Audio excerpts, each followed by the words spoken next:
with anyone. I could be with anyone. You're here with me. You're here with me. You could be around for You could be with anyone. I could be with anyone. You're here with me. You're here with me. Hey, what's going on, people? How's everybody doing? Hopefully everybody's having an awesome time. If you can see me, you can hear me, go ahead, drop that one in the chat so that way I know that I'm not talking to myself. Thank you so much, Lizzie B. I appreciate it. Awesomeness. Let me just put my phone on airplane mode so we don't get disturbed. Yeah, guys, I had a fantastic evening last night. For those who were there, I appreciate you tuning in. Had a great time talking to the ladies from Reality TV Cringe, Beatrice and Delia. It was a fantastic time. Got to talk to them after the show, a little bit before the show. Wonderful ladies. Again, I recommend going to their channel. They were actually, believe it or not, when I first started my YouTube channel, they were one of the first YouTube channels to actually recognize my channel. So for me, it was a big pleasure to have them on the channel and talk to them in person. It was a good time had by all. I definitely had fun. Very interesting conversation. We will be bringing them back, so you guys will have another opportunity to see them. You can always catch us on the rewatch. A lot of fun there. Had a lot of good times, a lot of good comments. Tonight, I said I wanted to talk about if Robyn hadn't entered into the family, would the family have stayed together? And I think that this is an interesting topic just because. Wait, hold on one second. I got to adjust.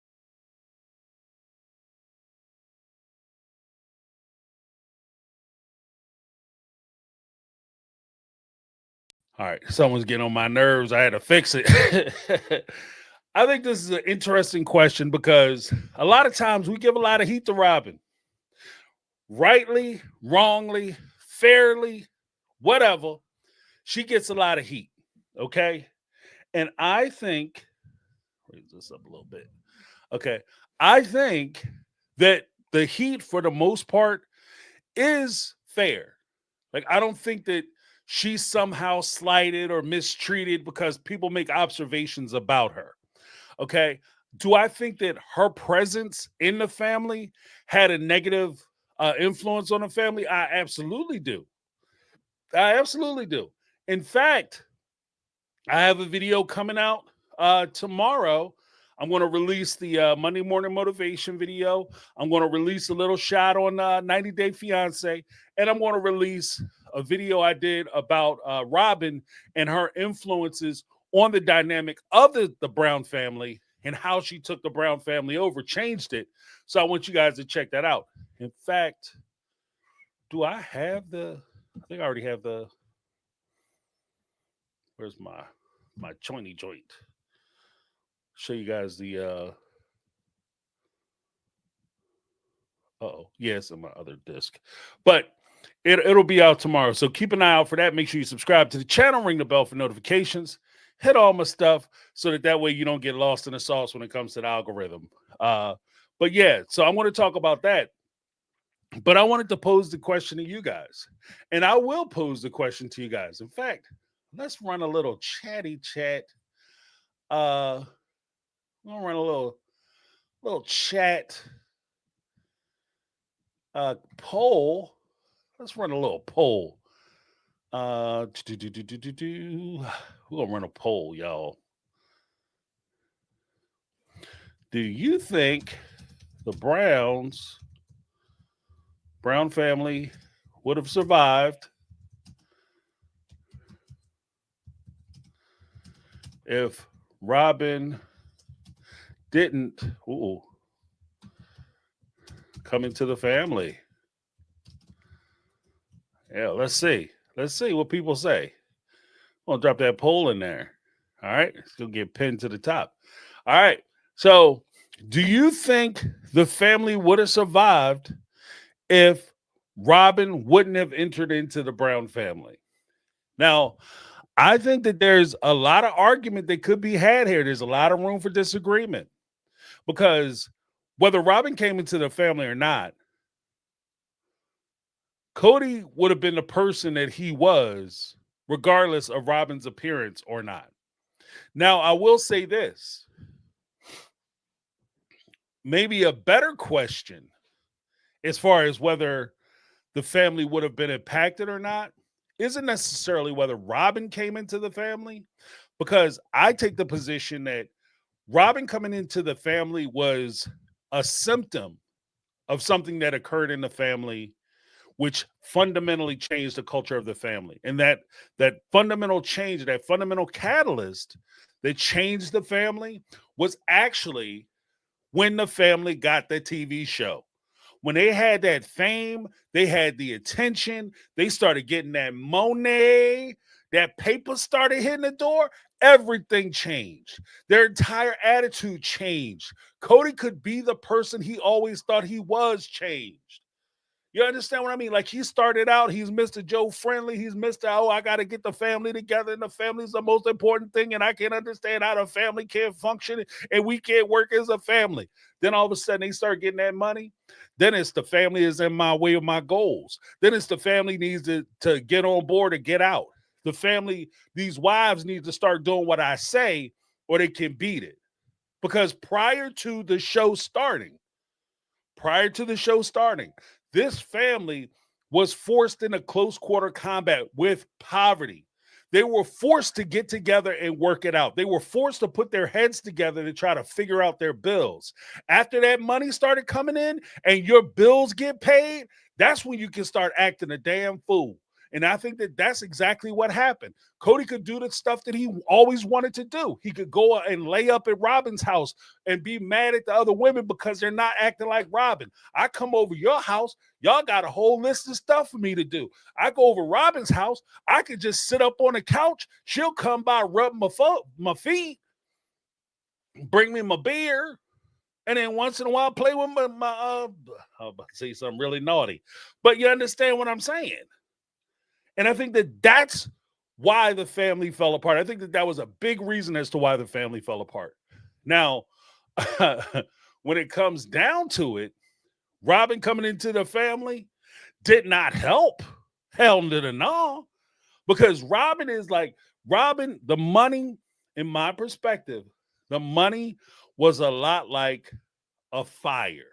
Okay, it was a fire that was burning the core and foundation of what the Brown family was. And then when Robyn came into the family, you could call her Princess Petrol. Okay, she brought in the gasoline, and the fire that burned within the foundation of the family was merely exacerbated by Robyn's presence because she took advantage of those weaknesses, those weak spots. She knew how to exploit them so that she could get the things that she wanted. But it was the money, the love of money, I should say. The money ain't a bad thing. Lord knows I wish I had more of it. Okay. And I know I'm not the only one. All right. I know I'm not the only one. You know, be on a first name basis with Mr. Benjamin. But when push comes down to shove, your desire and understanding that you need money is not the same thing as you casting aside your people, your family, your friends, and the folks who are relying on you because you're able to put together a couple bills, because you're able to put together the full deck of dead presidents playing cards, aka cash money. Because you're able to do that, that doesn't mean that all of a sudden you're immune from taking care of your responsibility. That doesn't mean that you no longer have to do the things that was necessary for you to do when you didn't have that full deck. Okay. And I think that that's part of where Cody struggles. There's also the realization that when Robyn comes into the family, you know, this is actually one of the interesting points that I had with Delia and Beatrice last night when we were talking about it. When Robyn came into the family, how much influence did Robyn have on the family? And my position was, and I see where Delia was coming from. Uh, yeah, Delia. I see where Delia was coming from when she was saying that Robyn was a negative influence on the family. I can see that. I understand it, and to a degree, I agree with it. I think she was a negative influence. But where I am and the way I look at it, man to man with Cody, Cody was the one who was making the decisions. Yeah, Robyn put she was whispering in his ear, "Hey, why don't you come over to my place later? You know, I'll be tossing it up proper." Right? I know she was doing that. Hey, I'll be your favorite. I'll do that thing you like. She was doing that. I totally agree with that. I understand that. I can see that. But at the end of the day, it was his responsibility to say, you know what? As a person, me honoring my commitment, me being responsible for my side of the family, I'm going to have to say no. Instead of me jumping in my car, driving 5 hours to come and see you every week, yeah, we're going to have to do this every other week. I'll come down and check you out. But on the weeks I'm not coming, you need to come down here. If you want to see me, you come down here. And I need you meeting my sacrifice. One of the funny things that they talked about during the course of the show, especially when it came to time, Robyn had said something to the degree of, I make a lot of sacrifices for the family. And that's why I should be able to have equal time with Cody. Even though I'm not married to him, I should get the same amount of time as the wife because I make a lot of sacrifices for my family. Here's the thing. If the family is paying your rent and you get to stay home, there's no reason why you can't make that other sacrifice by getting in your car and driving down to see them. If they're already paying your bills, why can't you come and see them? Why can't you come down and spend time with them? Why can't you do the things for them like you expect them to do things for you? When Cody is coming down there, do you want me to believe that Cody was coming down to your house? And this is a good question. And no, I don't think anybody's ever asked, including me. When Cody was coming down to the house, were you still working, Robyn? Were you still going to work all that weekend and all that night? And did you work the kind of job that you work on the weekend? So when Cody came down, there's not a whole lot of jobs you could just pop 3 days off unless you work in part-time. But that makes no sense if you got 3 kids, got to pay rent, and you have responsibility and debt. So I would think that you had a full-time job. And when Cody came down to visit you, was he watching your kids while you were at work, babysitting your kids while you were at work? And then you get off work and then y'all hang out afterwards? And then at some reasonable hour, you guys retire. You go to your room. He sleeps on the couch. Come on now. We're not dumb. We're not dumb, y'all. I ain't new. I ain't fresh. I ain't fresh out the box. I don't have a new car smell. But that's what I mean. Like, there were a lot of compromises that went into his dating Robyn. A lot of compromises when it came to the family culture with him dating Robyn. So I understand when people say that Robyn caused the breakdown of the family, and had Robyn not come into the family, they might still be together. But see, I'll take that question a little step further. Let's take it a little step further. Suppose Cody never married the other 2 wives. Would he have stayed with Mary? There's a possibility that if Cody was faced with the reality, especially, they talk a lot of shit about polygamists, or monogamous rather. So I want to do a turnabout. As a polygamous man, when you're getting your first wife, I don't think you take it as serious as a monogamous would. Why do you say that, James? I don't think you take it as serious because you recognize that if you make a mistake in your selection, you can always add another one. You don't have to. When I go for one wife,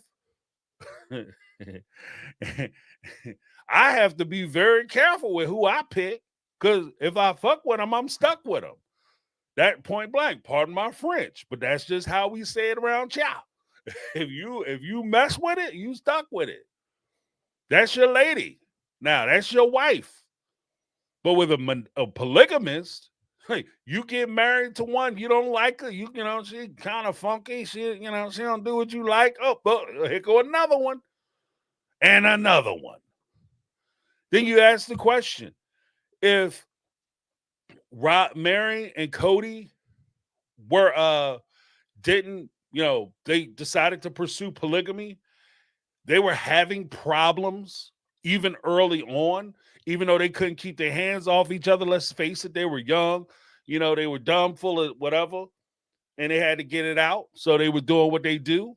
As young people, they had an open release contract where they could, do and not feel guilty about it. So they took advantage of it.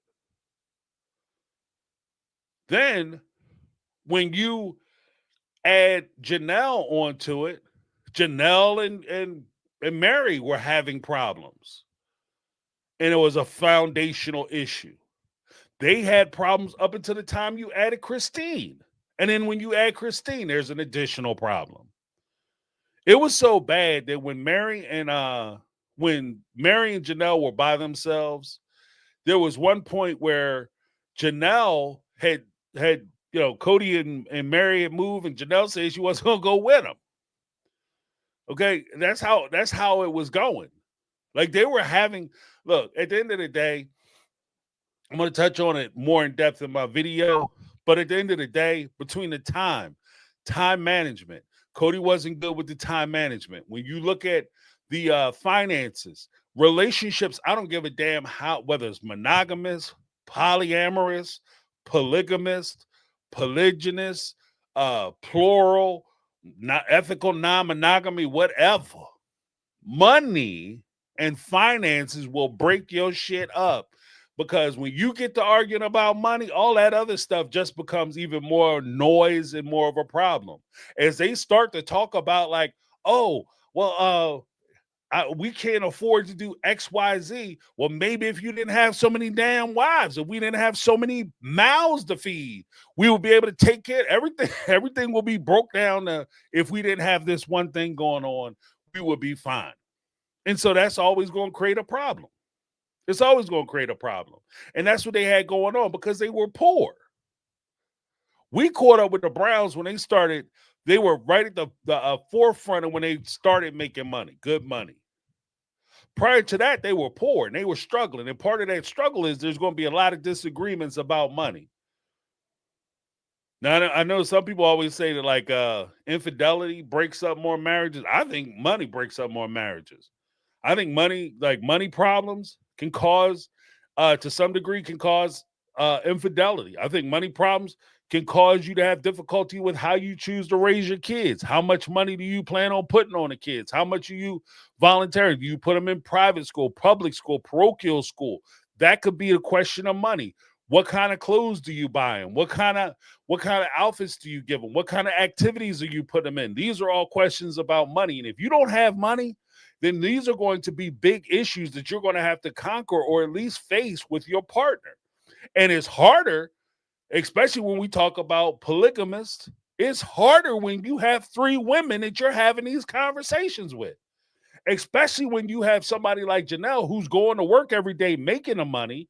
And then you have Christine who is taking care of the kids and wants to be home, and maybe she doesn't see that side of the money. And part of, I've said this before on the channel, from the great American poet, Curtis James Jackson, aka 50 Cent.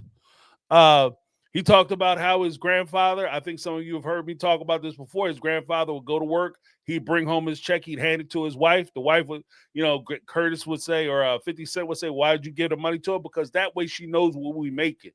She knows where we are. So when she want to go out and buy a pair of shoes, she know how much money I brought home.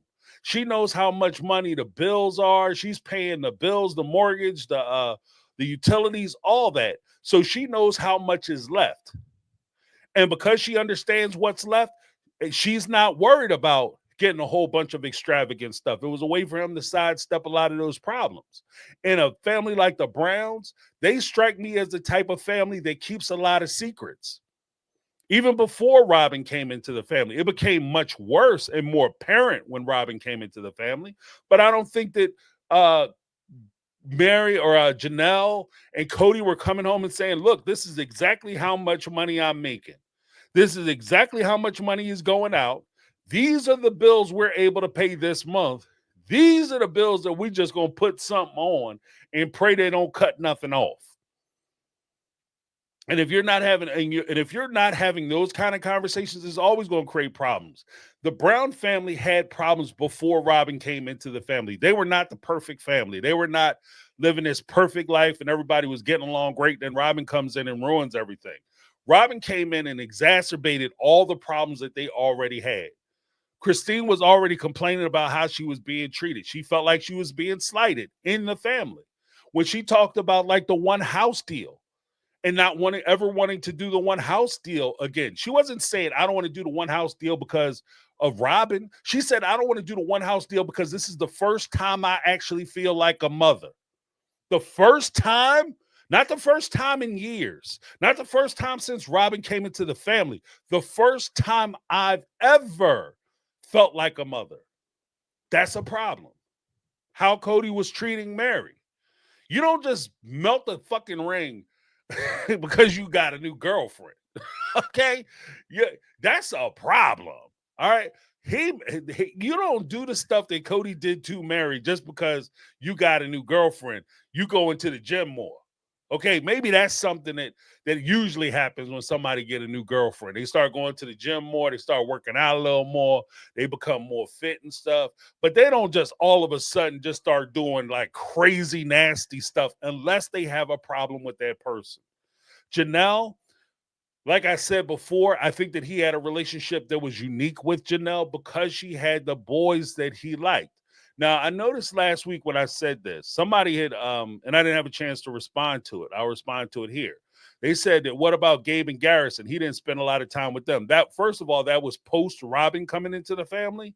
Second of all, he was concerned. When I say he was concerned about the boys, I'm talking about the first run or first, I break the kids down basically into three groups. You have the older kids, the foundational kids, which would be Logan, Aspen, McKelty, Maddie, and Hunter. And of course, Leon. Don't want to forget Leon.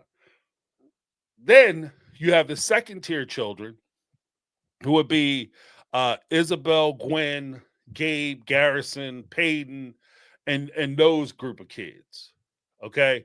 Savannah, the third tier would be, of course, was it Robyn's three oldest kids would be in that second tier. The third group would be like the Savannah, Brianna. She would fall more in the third tier. Then, of course, Solomon, Ariella, Isabel, and Truly. They'd be in that third tier.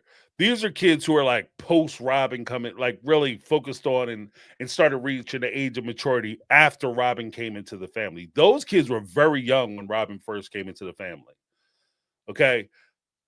Logan, Hunter, Maddie, Aspen, McKelty, those kids were in high school when Robyn came into the family.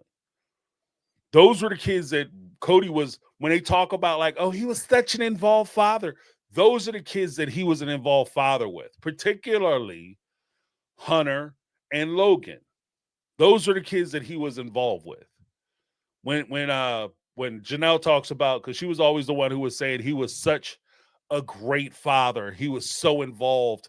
He's more involved as a polygamist with his kids than some monogamous fathers. Yeah, if you're only paying attention to 2 out of the damn 12 that you have, it's easy to be involved. It's easy to be involved. So I think that that's also one of the things that kind of falls into that as well. So, like I said, would they have survived had Robyn not come into the family, I think it's very unlikely that they would have survived. I don't think they would have survived, especially, I think the only thing that would have helped them in that venture and would have kept Kody on track would have been, one, they don't have the access to the reality show, and he couldn't become famous. He couldn't become the role model or poster child for polygamy. Two, he didn't have access to the money that he had received by being on the show. I think that would have helped him.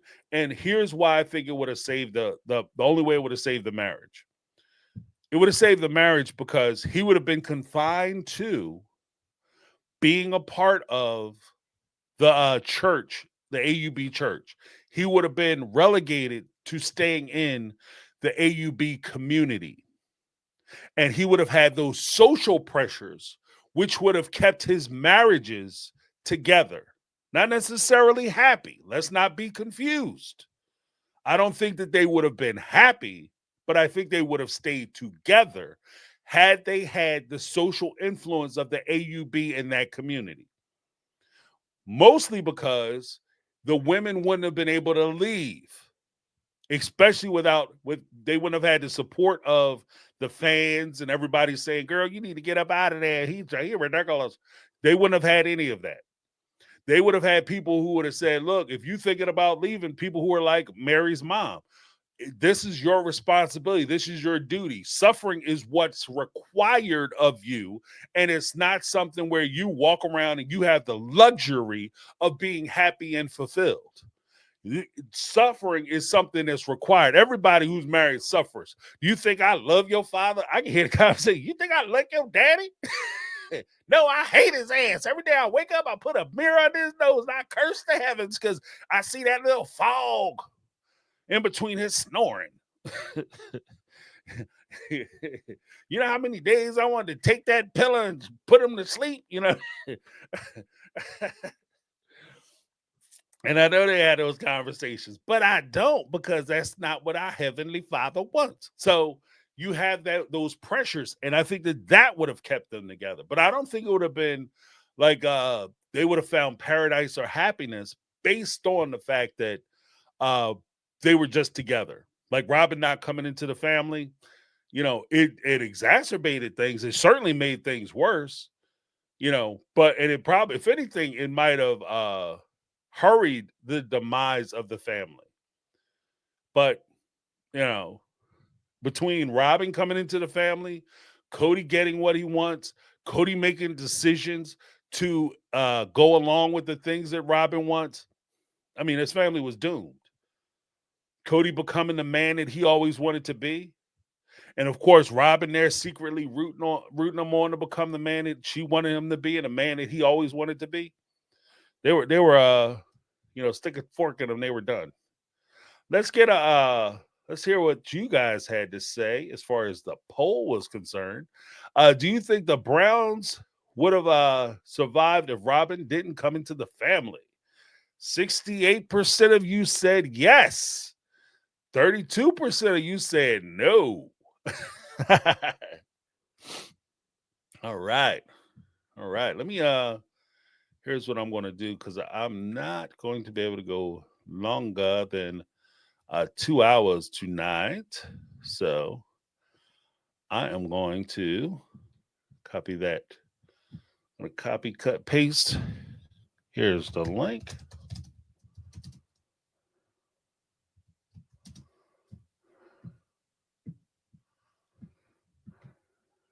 Let's see what Lizzie B had to say. I believe so too, James, that the need of control and money was a recipe for disaster. I'm telling you, it was the recipe for disaster. And they had the cookbook, Lizzie B. They had the cookbook. Money will break you up. And it, like I said, money is, you know, and that's actually going to be the topic of my Monday motivation, like the struggles of stuff. You know, talking about, because the one thing I will say, and I really appreciated about the conversation I had yesterday, is that as, you know, people stand on these platforms, whether it's YouTube, Instagram, whatever, right? These TV shows, TLC. People will come out and, tell these hero stories about how to do this and do that and live your life good and be the best person you can be and all that. And a lot of times when they're doing that, they don't talk about the things that they're going through. That's actually one of the things that I like to do during my Monday morning motivations. I talk about things that I'm actually either personally going through, somebody close to me is going through, or something that I've talked to somebody recently about.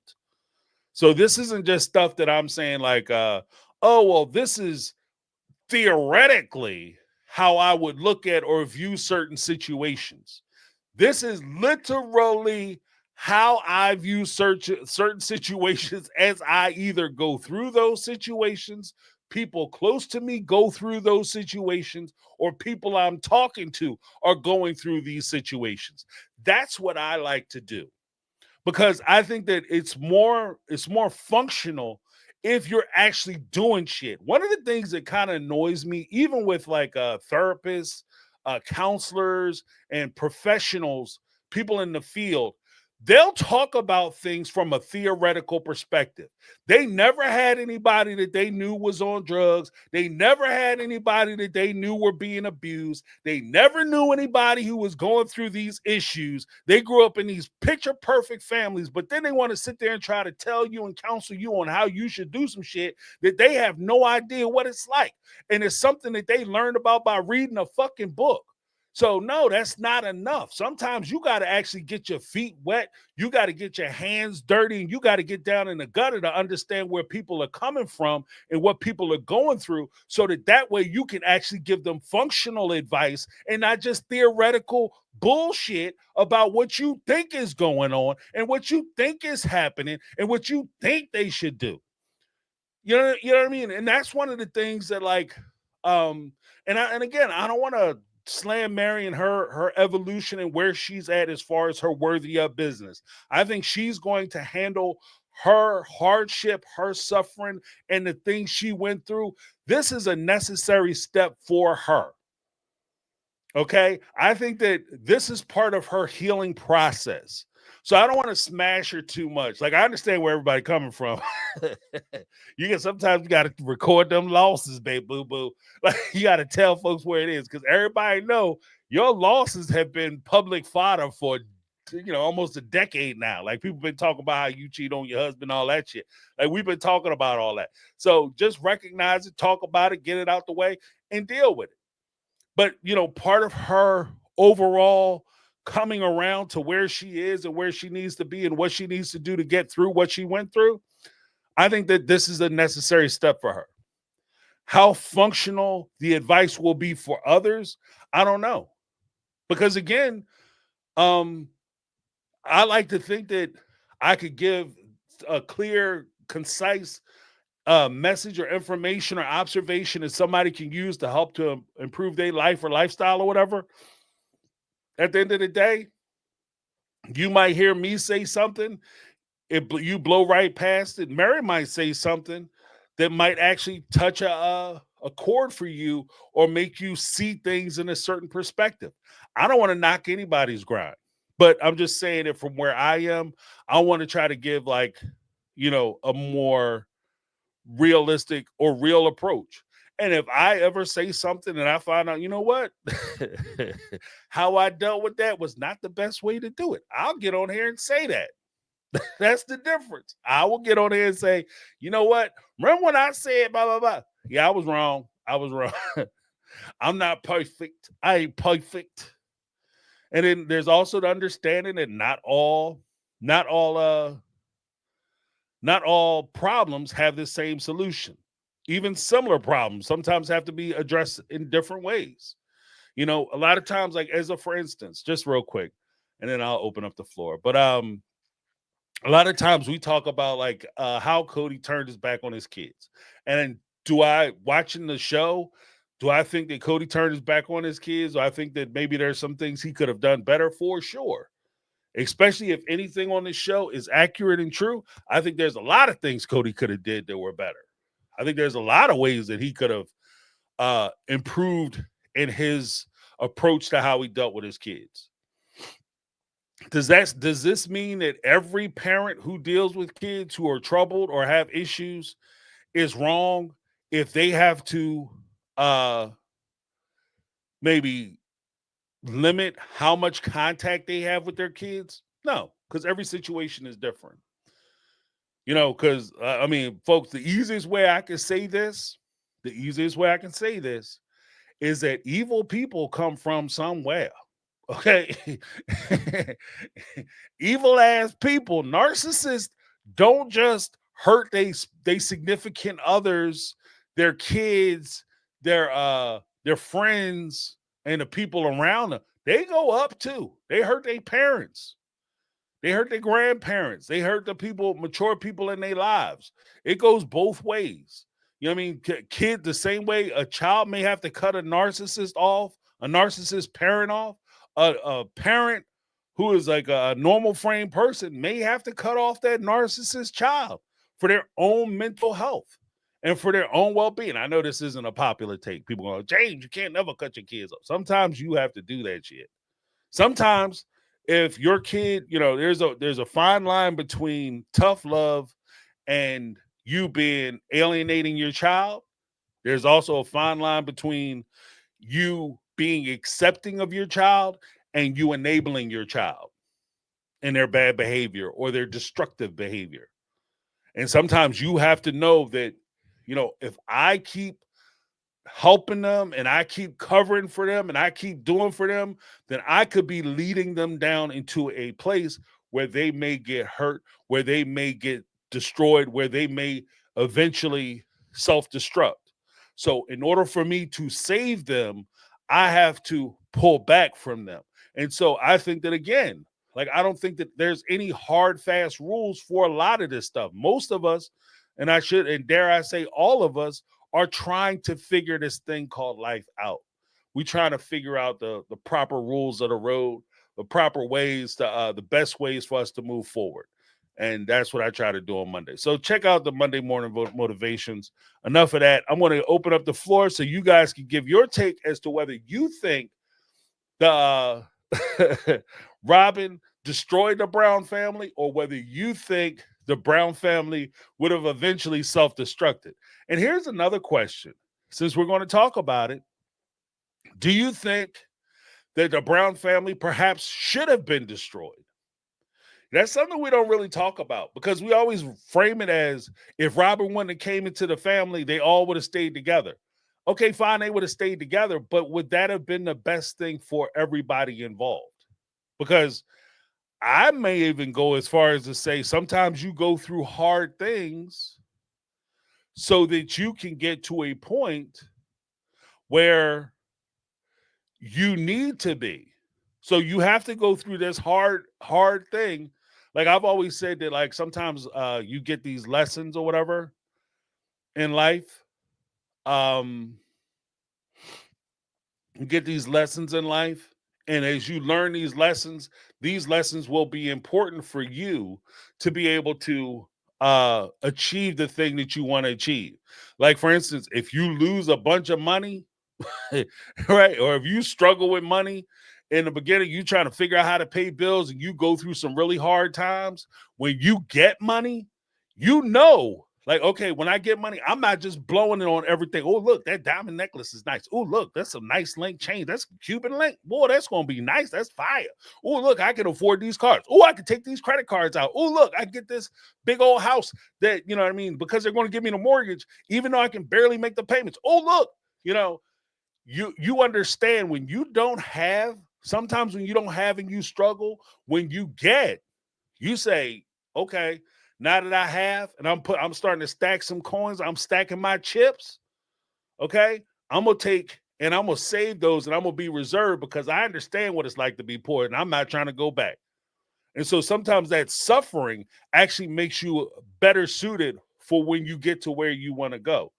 And, when the Brown family were together, like if Christine hadn't gone through this crucible of being married to Cody, and that suffering that was involved, she wouldn't have found the happiness that she has now with the husband that she has now, where she's a homeowner and she has multiple properties in her name and she seems to be happy. This dude can't keep his hands off her. She went without, and she understood the importance of having these things and the value of having these things when she started to get it.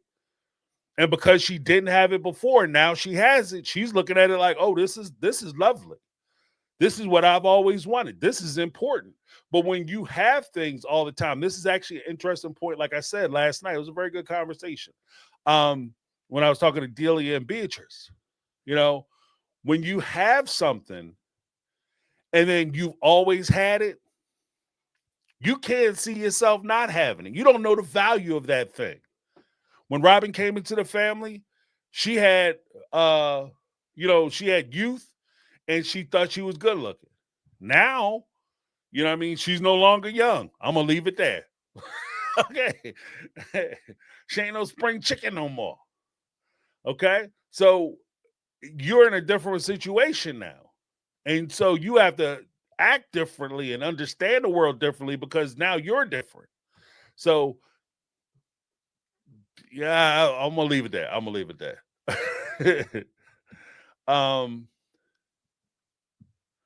Let me get the super chat. I see you, Brian's Deborahs. I will be with you shortly. YouTube is my time machine. What's up, YouTube? $5 super chat. Do you think the legal divorce was one of Cody's requirements on Mary's list? Abso-freaking-lutely. A condition of him making their marriage work again. Yeah, yes, I do. I think that he convinced Mary. The best part about a con, the best part about a good con, is that they'll work it in a way that you're so invested in the con that not only do you think it's your idea, but you think it's a good idea, and this is something that you have to do. There's no way. Oh, once I do this, he gonna love me. He gonna know I'm ready to sacrifice for the family because he told me that's all that was important. Not realizing that that's something that he just put out there, that he fed you this line, that was the most important thing to him. Then when you do that thing, you're playing off the rule book that he's laying down, that, the most important thing is what you're willing to sacrifice for the family and putting the family first. And I'm all about the family. So if I show him I'm all about the family, he's going to really value me because he know I love the family. But at the end of the day, even Cody don't give a shit about the family. That was all just something he said to you. And he got you running down that track as hard as you can, and none of it matters. None of your efforts matter. Do I think Cody wanted to marry Robyn early on? I think if Cody was given the opportunity, he would have legally married Robyn when he married her. 100%. I think he was that sprung. I think he was sprung all the way out. I think he would have married Robyn legally if he could have done it. I don't think Robyn would have married him legally because she wasn't sure what the show was going to do. She didn't know how successful this show was going to be. And the most wonderful thing is, in the situation and scenario as it was laid out, she gets married to Cody on the TV show. She's on the show. If things don't work out, maybe she can get picked up on another show. Maybe she can get put on a show that talks about how terrible Sister Wives and Polygamy actually is, and how she didn't know what she was getting into and how he had fooled her. And then she gets to go back on the Oprah Winfrey and talk about how terrible Cody and the wives were. But the show took off and went left. So now all of a sudden the show's doing good and they making good money. And you notice that they didn't talk about Mary divorcing Cody until after they bought them 4 houses. That was like season 5, right? 4 or 5. That's when they started talking. Them houses was built. They was living in the houses. Then all of a sudden, it was so important that we adopt the children. We got to adopt the kids. Well, why can't we have the kids? It's about the kids, the family. So Mary didn't divorce Cody for Cody, or I should say she didn't divorce Cody for Robyn. She didn't divorce Cody for the kids. She divorced Cody so that she could present herself as wanting the family, so that Cody would appreciate her because she's putting the family first and he would recognize her efforts. The secret to the sauce is your efforts don't mean jack shit to a person who don't care about you. He don't care about her. And that's one of the things that I should do a video just about that, like what our Monday morning motivation about that, because I found that to be true. How many times have we had people call up and say it's not fair because this is what Janelle gave up, this is what Mary gave up, this is the sacrifice that Christine made. And what does Robyn sacrifice? Nothing. What does she give up? Nothing. How come these other women are exalted with their, she's exalted as making sacrifice? She didn't give up nothing. These other women gave up a lot and they don't get credit for anything. That's not fair. Life isn't fair. And when push comes down to shove, you care about what you sacrificed and you gave up. But the person you dealing with, if they're not considerate, they're not conscientious, they're not compassionate, you could give your arms, your legs, and your life to that person, and it won't make a damn bit of difference. Christine, Janelle, and Mary could have gotten to a car, Thelma and Louise off a damn ravine or a cliff or something, and Cody wouldn't have gave a shit, especially if it would have boosted his numbers, and all of a sudden he would have been on the cover of Time, People. He would have cried like a baby when it came time for them to do the interviews. But when he was getting that fat check and he get to go home to the woman he wanted to be with, he probably wouldn't think about you once. And that's the sad part about it. That's why I'm not sure that they would have stayed together had this show not worked. But thank you so much. YouTube is my time machine. The time machine. It seems so deep when you read it. YouTube is my time machine. I'm gonna go ahead and give you a little something, YouTube.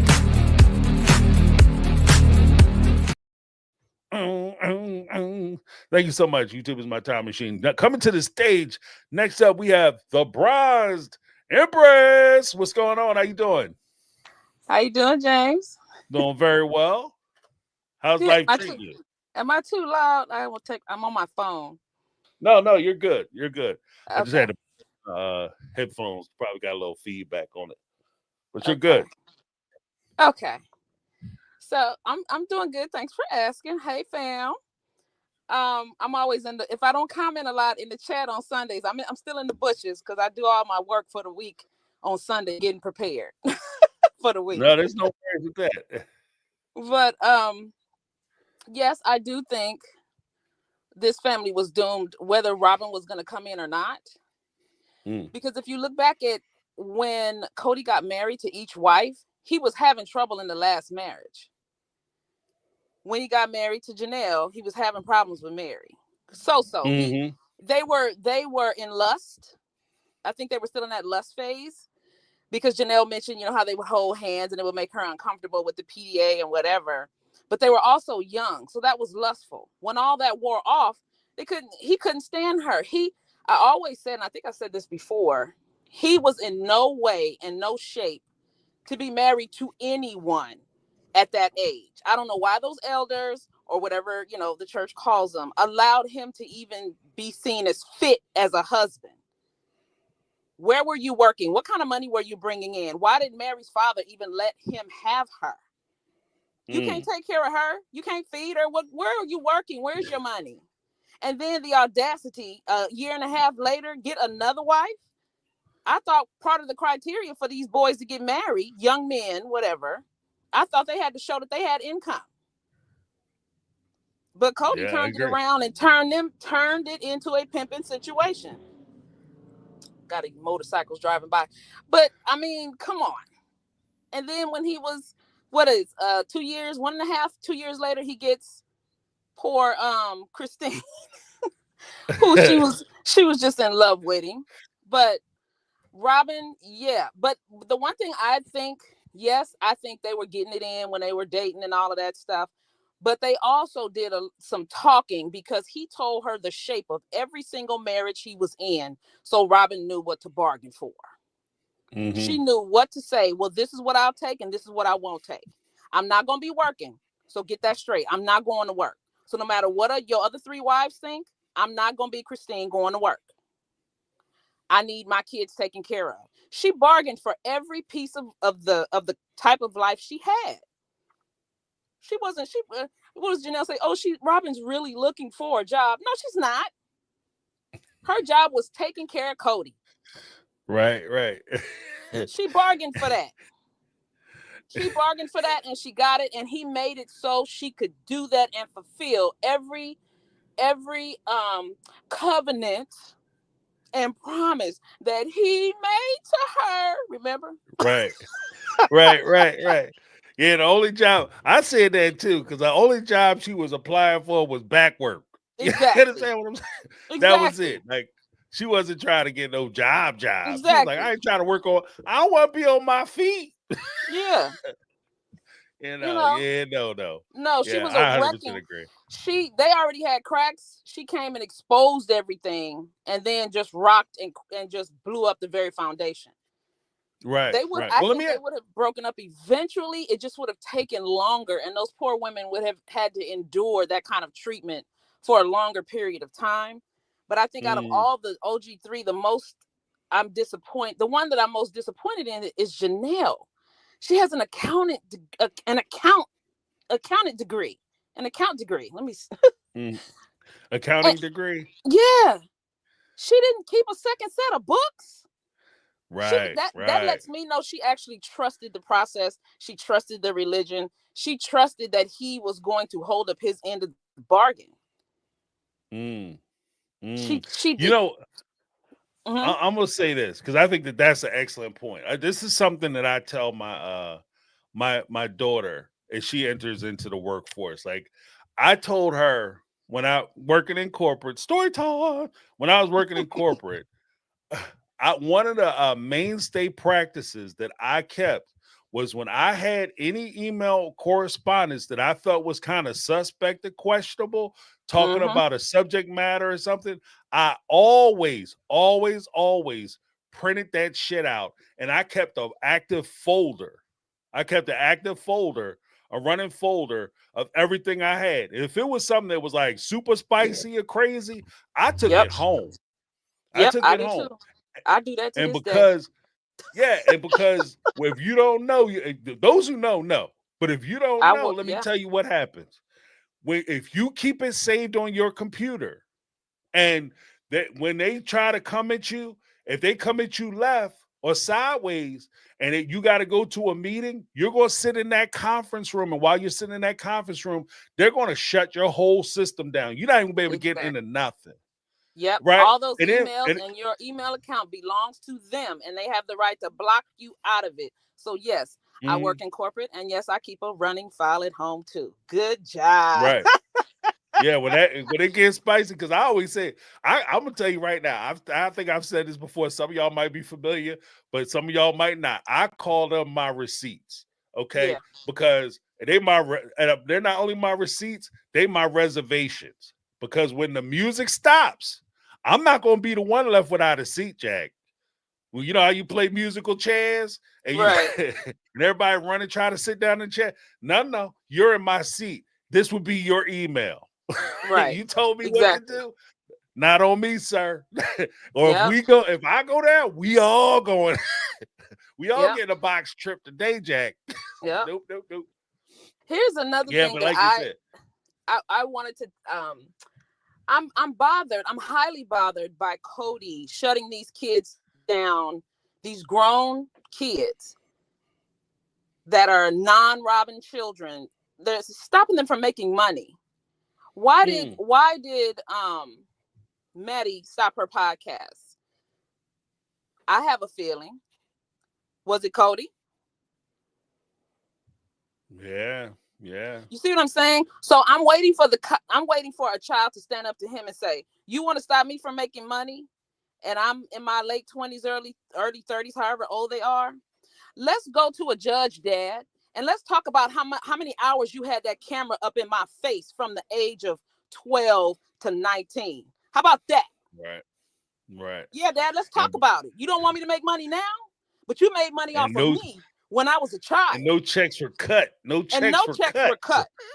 That money went into an account where you and Robyn called it the family account, because clearly she had access to for that girl to have $70,000 worth of dolls and clothes. That lets me know that she was way past her part of the earnings on an annual basis, because if they were only getting over 100,000 or 125,000 a piece, supposedly, right?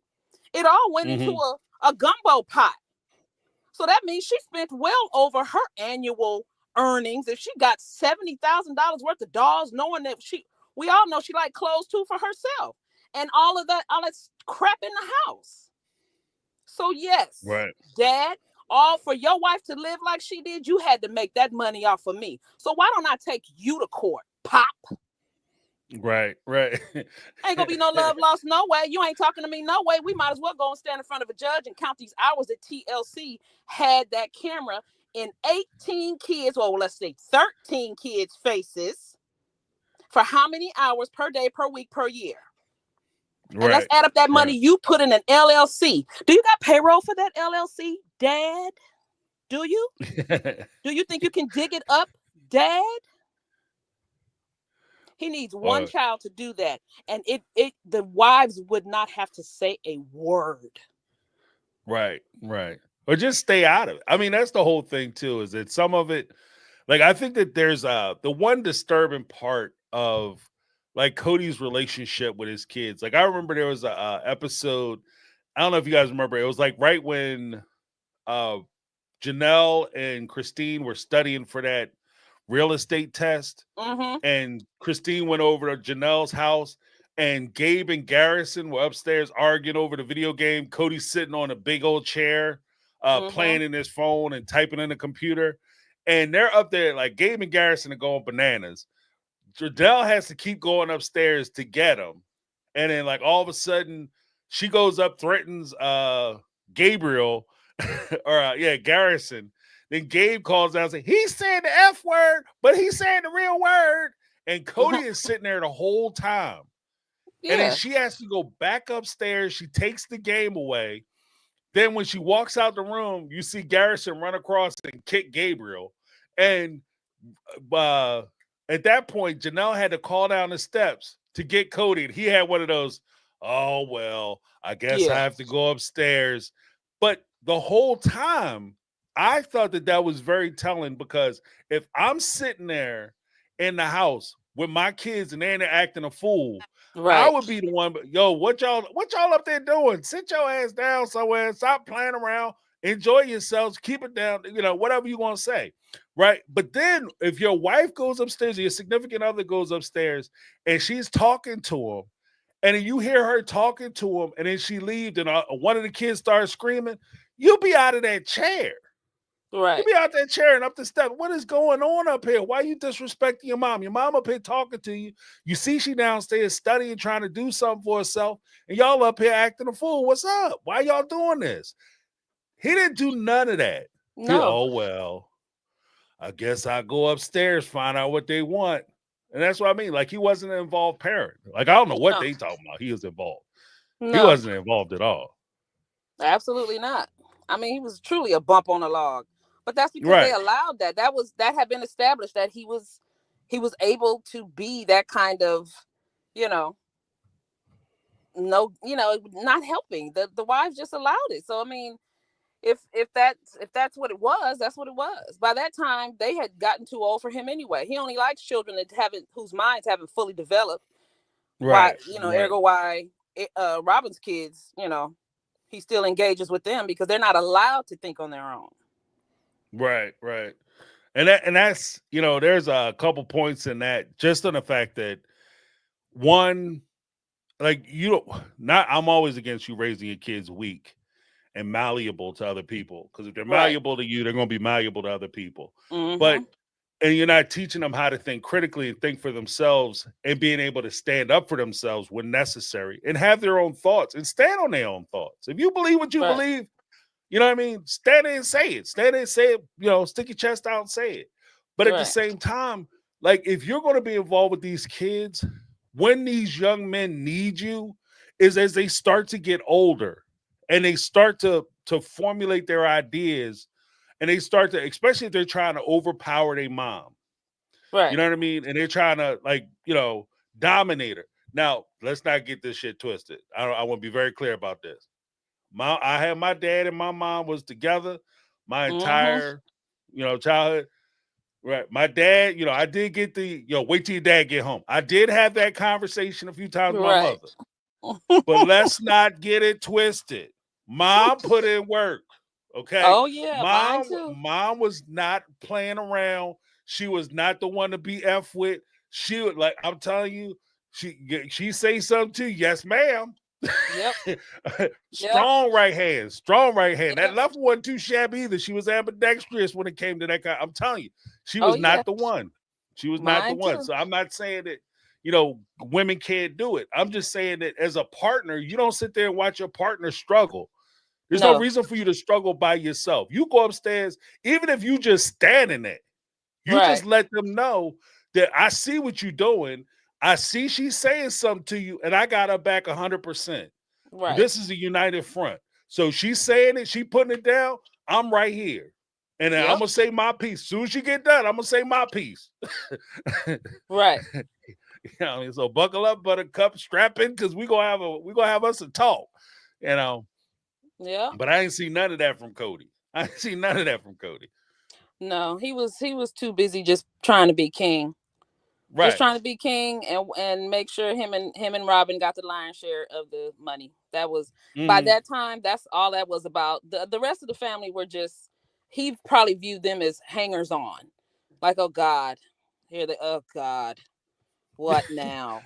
Right. They using me for my fame. Yeah. Like, yeah, but that's what I'm really waiting for. One of those kids to stand up and threaten him with the past. Because that's how they can shut him down. Because I was so mad when Maddie shut her little show down. Okay, she has a right to tell her story too. All 13 of them, they have a right. You know? Right. Well, I mean, at the end of the day, and I think that's one of the things that kind of goes unnoticed, is the fact that that's their story. That's just as much their story as it is Cody, Robyn, Mary, Janelle's, and Christine's. They have a right to feel how they want to feel about the situation. If they love it, that's fine. If they hate it, that's fine too. But they have a right to voice their perspective. Somebody did mention that, and I do recall that. I think it might have been Lizzie B, but they did mention that Peyton talked about previously how when he came out and he said something, that Cody went to TLC to try to get him to get a NDA against Peyton, a restraining order for him talking, and serve him with an NDA that he would have to sign in order for them to lift it. And TLC wouldn't do it. Then he had talked about suing him, and then when that wouldn't work, that's when he went to Christine. Christine wouldn't talk to her kids about not talking about Cody publicly, and so he started trying to be nice to him. You know what I mean? But I don't put it past him that he engineered some kind of pressure campaign to get them to stop talking about him. That's fine. You can do that, but they have the right to apply pressure right back. I mean, Cody seems to think that he's the only one with some power. No, sir, you're not. You're not. Right. The money you sit on to this day is you made it off the backs of the ones you abandoned. And all of them have the right to tell their story. And until they realize that, you only need one or two of them to do it. Right. And say, look, we can go back and we can talk about the child labor you did. And then the dummy said it, a few episodes ago. He was using Robyn's kids for labor to scrape them lunch tables that her daddy made. I really just need their labor. You idiot. Now we know. Now everybody knows how you really think. We didn't have to guess anymore, idiot. Well, that's the one good thing, consistent thing about some criminals. Not a lot of brain surgeons in that. No, it's not. In that particular group. You know what I mean? Not a lot of brain surgeons. So yeah, he's on TV confessing the crimes. Exactly. Dry snitching. Come on now. Right. You know what I mean? It was nice talking to you, James. Appreciate it. You Always too. this show. Thank you so much. Thanks for calling in, leaving your perspective. I appreciate it. Thanks a lot. Y'all take care. All right. Have a good night. You too. Bye. Awesome. The Bronze Empress coming in, dropping facts. Tell you, it could get kind of sticky. Because I think that one of the more important things is that, like, we can't overlook the fact that these kids have a right to tell their story. And if anything, my mom told me when I was a young man, the only thing you owe people, whether living, dead, or whatever, is the truth. As long as they getting up and they telling the truth, that's all you owe, Cody. If that's your experience, that's your experience. If it was negative, it was negative. But you have the absolute right to tell your side of things and your perspective of things. Coming up to the stage next. Oh, just real quick, we have a shift in the polls, y'all. A shift in the polls. Do you think the Brown family would have survived if Robyn hadn't come into the family? 73% of you said yes. 27% of you said no. So that's a clear majority. You think Robyn did it. Coming to the stage next, we have Caramel Cuties, one of the mega mods in the house. What's up, Caramel Cuties? How you doing? Hey James, I'm good. How are you this lovely Sunday? I'm doing better than I deserve. How about that? I like that answer. I like that answer. To piggyback off or just to add to what Empress had said regarding um like the kids standing up and saying like, hey, you didn't have a trust fund for me. I should be able to make my money. I know that when Gwen had her sorry, I was wiping something off. Gwen had her YouTube channel along Mhm. with her Patreon. I guess when she was getting too spicy for Cody's liking, because she kind of flip flopped between I don't like my dad this week, so I'm not going to support him, but then next week I don't really like my mom. Um, she got real quiet, and I the last Patreon of hers that I actually paid for, she was talking about how mysteriously now dad come into town and or came and gave her some money. She was having car problems, so he gave her like $1,000. And then shortly Right. after that, her videos started leaning more towards she wasn't really fooling with Christine, but in more acceptance of like her dad and Robyn. And I kind of took that like, okay, so when they get to talking too much, and like you said, he can't silence them through NDAs, he can't silence them through suing them. He damn sure can't plead to their mothers to keep them quiet. So now I'm gonna be nice and start paying them something. I ain't gonna say paying them off because $1,000 ain't nothing in comparison to probably what they would have made if he was actually allocating funds to these kids throughout these seasons. Now, Mhm. when it comes to Maddie's podcast, it was rumored that Cody was in North Carolina around the time that she gave out her statement and saying she was no longer going to be a part of the podcast any longer. So I don't believe he was there visiting McKelty. It could be that, Maddie's having baby number 4. We know they're trying to build a new house. Let me be nice and try to, silence and hush her up by giving her some hush money. Now, this is allegedly. It hasn't been stated. She hasn't come out and said for sure. But that's where I'm going to, you know what I'm saying? Mhm. That's where I'm going to lean my hand at and say that when Cody can't beat him, let me be nice. Let me try to drop a couple dimes, give a car, do whatever I can. That's not going to put me out to pasture financially. So now I can pull them back on my side. Now, Right. for your original question regarding do I feel that the family would have stayed together if Robyn wouldn't have came in the picture? I believe so. I'm not saying it was going to be hunky dory. I'm going to say at the time we met the Browns, season 1, episode 1, they all 3 wives were living in the Lehigh house. I don't believe it was the balloon payments like they had type of situation in Vegas. But were there problems? Of course. Christine was dealing with a high risk pregnancy. She was possibly having, some depression before or during her pregnancy that, worsened after and was postpartum after truly. The fact that him and Mary were having some slight issues, but I don't know any marriage that goes without issues. You know what I'm saying? My Mhm. grandparents were married That's fair play. for 58 years before my grandfather passed away. Now, mind you, grandpa had about 4 outside kids. Grandma stayed. Grandpa did 12 years in prison. Grandma stayed. So, Right. again, there's no relationship out there, whether it's with a monogamous couple, obviously, polygamous couples have their issues, that goes unscathed. But Right. I feel like when Robyn came in, she came in with a mission, she came in with a purpose, and yes, she executed her mission flawlessly. And that was to be Queen Bee, keep him, the man, to herself. I don't believe she wanted the family. I genuinely think she wanted the man, she wanted the fame, and she wanted the money. She wanted the security for her and her kids. So if you take all of that influence over Cody, you take all of that evilness that Robyn brought to the family and remove it, they might have made it. I don't know if, let's just say TLC went another direction and gave the full show to the Dargers or bumped up Brady Williams and his family a tad bit more. Would Cody finally got off his ass and did better by his family? I don't know. I can't say yay or nay for that because, he was in his mindset of them get rich quick schemes. But I do believe that they probably might have made it without Robyn. Mm. That's just my opinion.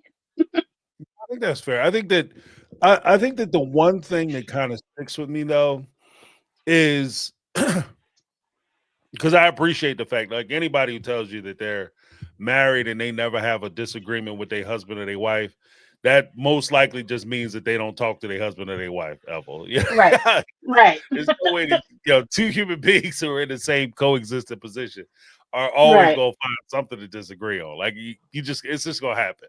So I agree with that. I think that the social pressures, like I said, I think that had they not got the show, had they not had the money, one, Robyn wouldn't have been available to them because I don't think Robyn would have entered into the family knowing full well that she would have had to do, like, if she came into the family and she had to pull her weight because they didn't have a TV show, she had Hmm. to go get a job and she had to relegate herself to living the type of lifestyle that she would have had to live based on the income that they had prior to the show. I don't think she would have Hmm. signed up for it at all. So, Nope. and I think that there's also something to be said about the bonding power of struggling together. Like when you don't Right. know where your meals are coming from and you're relying on somebody else, there is a bonding power there.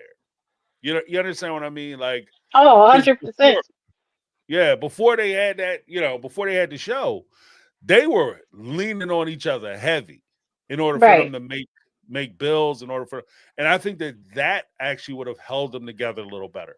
I Also, in think so. condition, also complemented to that, like I was saying before, with the influence of the community that they were in, it's not Hmm. a positive thing for wives to leave their husbands and for people to skedaddle or pad up because they're not happy. Like it's just something Right. that doesn't happen. So there was a I lot mean, of look, social pressures that would have kept them together. the prime example of even what you just said was Christine's mom.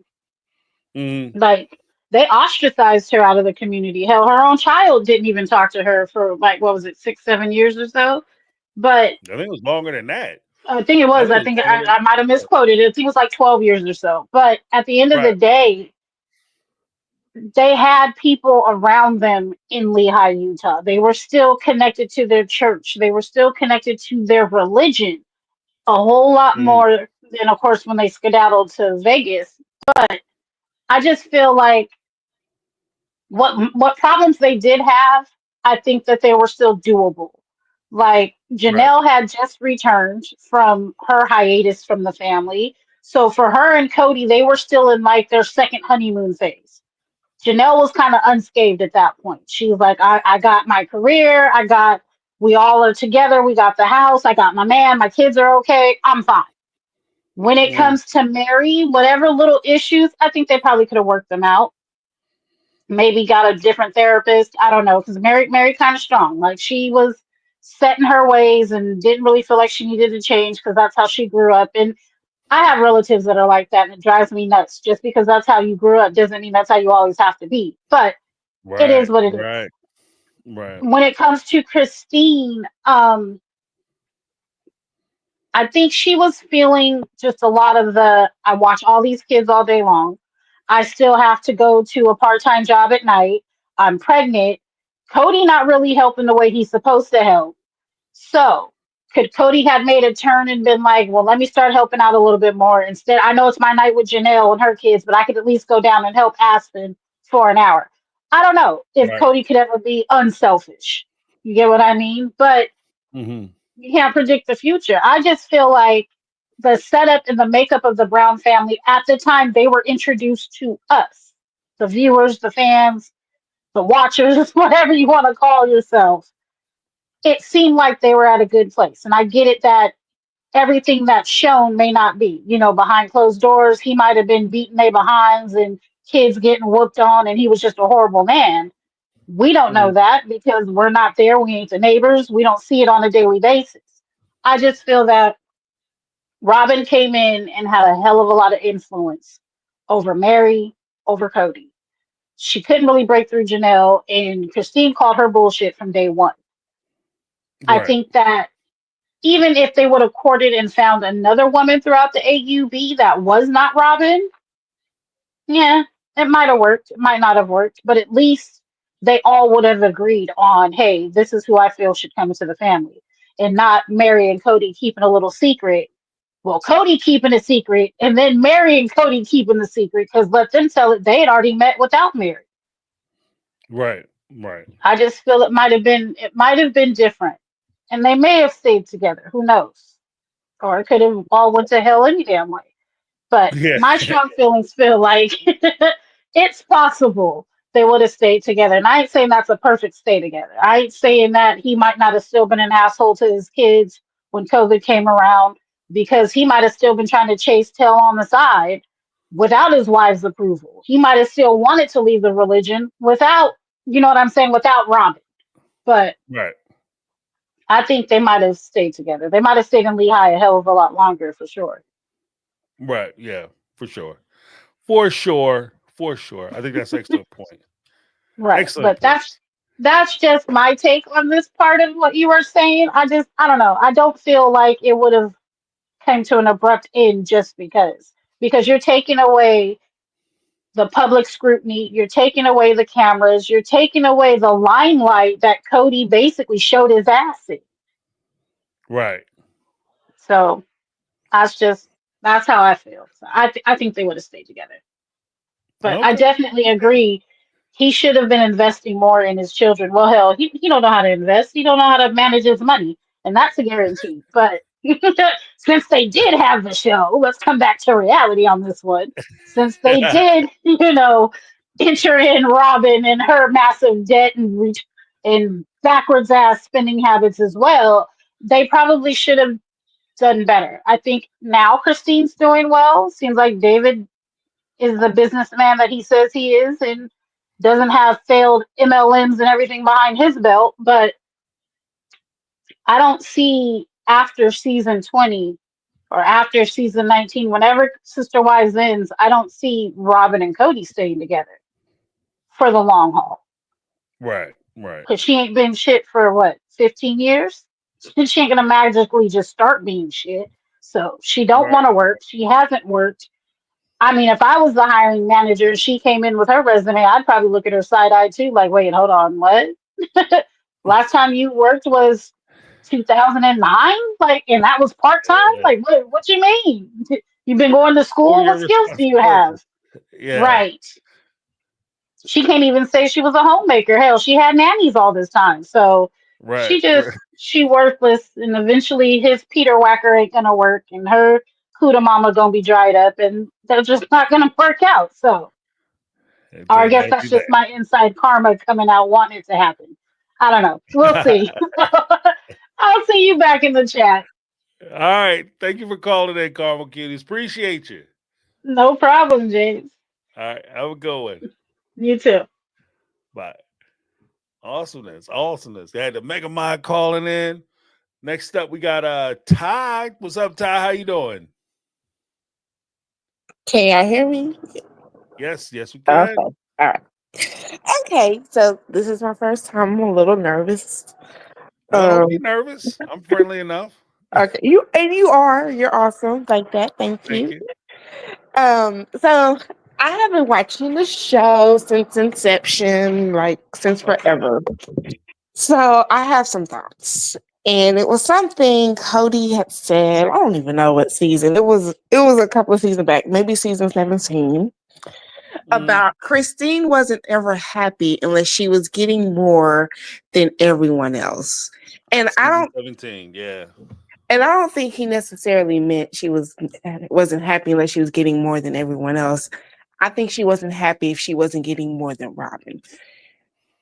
I'm gonna say that all that to say I think that Christine had a big problem with the way Christine or Robyn entered the family. And I really do believe that's what kind of turned the family upside down. He could have, so something, there's a couple of things that made me feel this way. It was one, I think Christine probably wanted him to go back and redo their wedding because of the way she saw Robyn get. And she felt like she didn't get a proper initiation into the family or a wedding or her own special time with him. And then I also think that he tried to supplement that with like the family, that a commitment thing for the family, the commitment ceremony. I think he tried to like, oh, play to everybody. I'm gonna placate everybody or make everyone feel special by doing this commitment ceremony. Right. And Right. and then I think about that because she did go on to have this big ceremony with David and how her wedding was spread out over, a period of time. It was its own special and things of that nature. And I really do feel like if he would have just given the wives the attention that each of them needed or each of them was longing for or yearning for, he really would have kept his family together. But he just got to a point where he didn't care anymore about these women. And yeah, like, I don't care about you and what you want. So you can, and I'm pretty sure he thought into a certain time he could probably get Christine back. Until David kind of the David thing was a big like, oh, she's serious. Yeah. Like, who's this guy? Yeah, I'm like, what? Yeah. Oh, Okay. you for real. You wasn't player. You was ready to go. Right. Oh. So I Oh, had that's just something I have been thinking about. I do believe that the TV show and Robyn kind of shaking things up and putting things, what I think Robyn just did what any woman, they had their system working. mm, And anytime you, even in like, with the business or in even as we're seeing as the country kind of grows and moves and do different things, when there's a system that kind of works and then someone comes in and changes the way things work, it's like, who do you think you are? Like, what are you doing? And I think that's what really caused a big disrupt in the family. But what Cody didn't realize is he didn't have the family on his side. Christine did. And that really right. disrupted the family. But that's really all I had to say. No, that was perfect. That was perfect. Well, let me ask you a question. Do Okay. you think? Do you think? Because we had the whole conversation about like Robyn coming into the family, and I think that you even hit on like a really good point as far as Christine was always, even with the thing of, oh, Christine always wants more than everybody else. It kind of begs the question: do you think Christine wanted more, or it was just a mere fact that Christine wanted the same or equal? I believe Like, she so wanted if the same or just the same or equal. Like, I feel like, she wasn't aware he could do the things that he was doing, or they could be done. Oh, we can have that. Oh, well, I want right, that too then. right, Oh yeah, it's like with kids. If you have children, I have 5. So let's say my daughter asks for some Nikes. Okay, yeah, sure, let's go get you these shoes. Okay, cool. My daughter didn't know she could ask for right, Nikes. right, She thought she had to get something different. Oh yeah, but what I'm gonna do as a mother is, oh yeah, let me go get you some. That's fine. Let me get you what you want. I think Cody wasn't willing to do that. Like, hold on, we've been doing it this way. Why are you trying to change the game? No, that's not how we're gonna do it now. right, right. Well, because I think that that's an excellent point, because I think there's also like twofold on that, and I don't want to belabor the point with you too much, but it's just the fact that I think that when you are used to treating a person a certain way, and you're giving them minimal attention, minimal effort, minimal everything, then all of a sudden they come to you, like you said, Christine's looking at him like, oh, I didn't realize that we could disagree with you or have our own opinions and we could ask for this or that. Then all of a sudden it's like, whoa, why are you asking for so much? And it's not that she's asking for much, it's just that you're so used to mistreating her and treating her poorly or shabbily that when she demands to be treated like you're treating everybody else, now all of a sudden it's a stretch. Now you're taking something from them. You understand what I mean? Exactly. Like that's not Yeah. that's not our agreement. That's not how our arrangement has been set up. Right. So what are you asking? What? Yeah, that's not how a relationship work. I don't come by and pretend like I care about your feelings. What? We don't So have that relationship. We have a right, you're my exactly. wife and you're gonna get me into the celestial kingdom or whatever they call it, Right, like exactly. Get me into space heaven, and then that'll be it. it's so I've been doing more research and learning and really kind of diving in more into how the whole religion kind of works. And I'm just like mind blown, like as I'm constantly consuming things. It was notes to self 444 who kind of got me like, what? Is when I really started to kind of understand like this is like crazy and how women are treated in this situation. And yeah, so it's oof, oof, oof, oof. But yes, Yeah. Robyn did shake things up, and the fact that there was probably the infatuation, the lust, the like, oh my god part of it too, that I thought would die down after some period of time, but I guess he had kind of landed on that hill, so he had to stay on it. I guess in the point, like now he can't, now he can't retreat from. He can't say I messed up, y'all. Like, man, I Right, messed up. right. Yeah, I blew that. Yeah. That So pride is a terrible thing, man. It stings. Like pride stings. yes. So he's too far gone. So, but that's all I had. I really All right. appreciate y'all and have fun. Yeah. Thank you for calling in. I appreciate you did wonderful for your first time call. I got to get some kind of signatory thing. But I tell you what, I'm gonna give you a little something anyway. I got something for you. Thank you. Thank you so much. Next up to the stage, y'all, we have another. I think it's another first time caller. We have Malaya. Malaya, Hi, James. how you doing? Good. Yeah, it's Malia. Malaya, I think Gosh, you sent me something. I don't know if you want to talk about it or not, but by all I means, did. your commentary. Okay. Yeah, I did. I sent you something this weekend.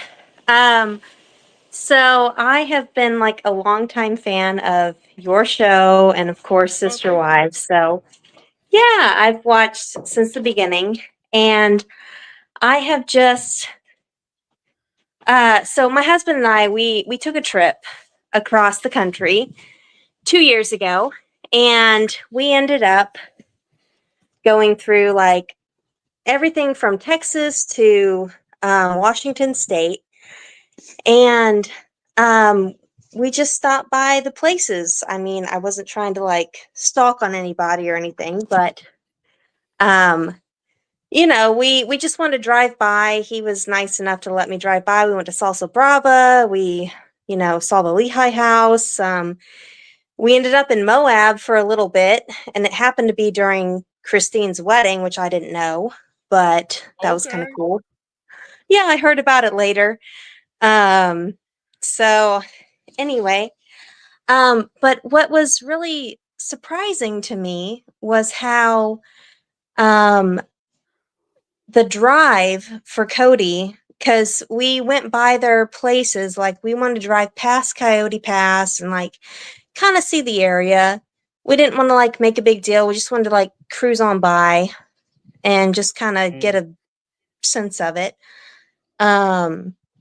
But yeah, we noticed how Coyote Pass is actually really close to where Robyn and Cody lived up on the hill, the house that they recently sold. So Right. they can pretty much overlook Coyote Pass. It's like there's a fence. You can't drive directly to it, but you could walk to it easily. So you have to actually drive like down the road and around. So it's like 1.1 miles technically if you want to drive around, but you can see it because they're up on a hill. So the show doesn't really show you how close everything is. And I was really surprised by that. Right. Well, I tell you what, I have the do you mind if I post the picture? Go ahead, yeah. Yeah, let me see if I can pull it up. For some reason, it's giving me a little difficult time. We're gonna get this up. I made a PDF of it in Bluebeam, so. Yeah, let me see if I can. It should work. I don't understand why it's not working.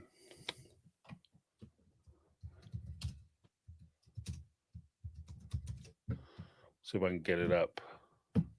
I'm sorry, but by all means, you can describe it. I didn't mean to cut you off. I just want to make sure you. Oh no, you're good. Yeah, you can keep pulling it up. So the only way into town, it's about a 30-minute drive to town.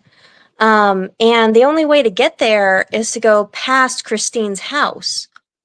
So I was really shocked that was like the main route. So the only way that I could get the GPS to even tell me to go a different way is to pick another location along a different route, which makes it a mile longer and 5 minutes farther. So like the GPS won't even tell you any other route to town. But technically, if you look closely, there's 2 ways to town, which is still pretty far out.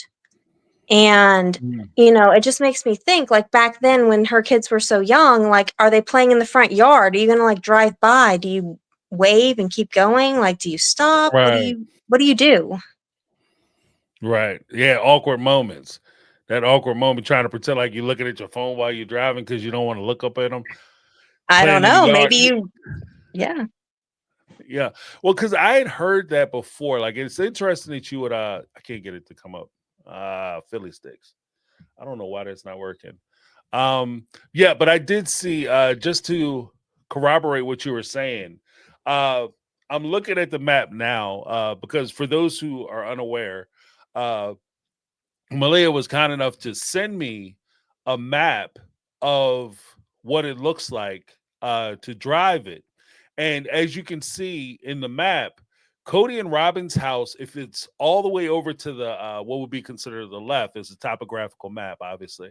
But if you looked all the way to the left, you see literally like they're down the street, like maybe a mile or so away from Coyote Pass. So they're right there on top of Coyote Pass. But the road that she's referring to is the main road to leave Cody and Robyn's house. You're actually driving directly in front, directly past Christine's house on the way out into town. So the whole idea that you struggle to see your kids, you can't make time to see your kids. The funny thing about it, and this has always kind of been my thing, when you have a situation where you're a non-custodial parent or whatever the case may be, you don't have to set aside a huge block of time for you to see your kids. You understand what I mean? Like, it doesn't have to be like the whole Saturday. If you could just drive by, maybe pull into the driveway or you pull off to the side of the road and then you just walk up the driveway. Hey guys, how you doing? I was passing by. I saw you guys out here playing. How's your day going? How's school? How's, how your friends? And just have like a little 5-minute conversation. If that would be better than just driving by them because you don't have the time. And I think that that's one of the things that kind of gets lost because like you said, I think you said it in your email the best. It's a small world, 1. 2, you said that you were stalking. If I was in Arizona, if I found myself in Arizona, Flagstaff, I'm going by the sites. It's going to happen. I can sit here and pretend like I'm not going to, but I'm going to be curious. And I'm going to want to see what I've been talking about this whole time. So yeah, I would do it as well. But with that being said, it's not only a small world in that instance, it's also a small world because you realize how small these towns are that we're actually talking about and the fact that they're a lot closer just in distance.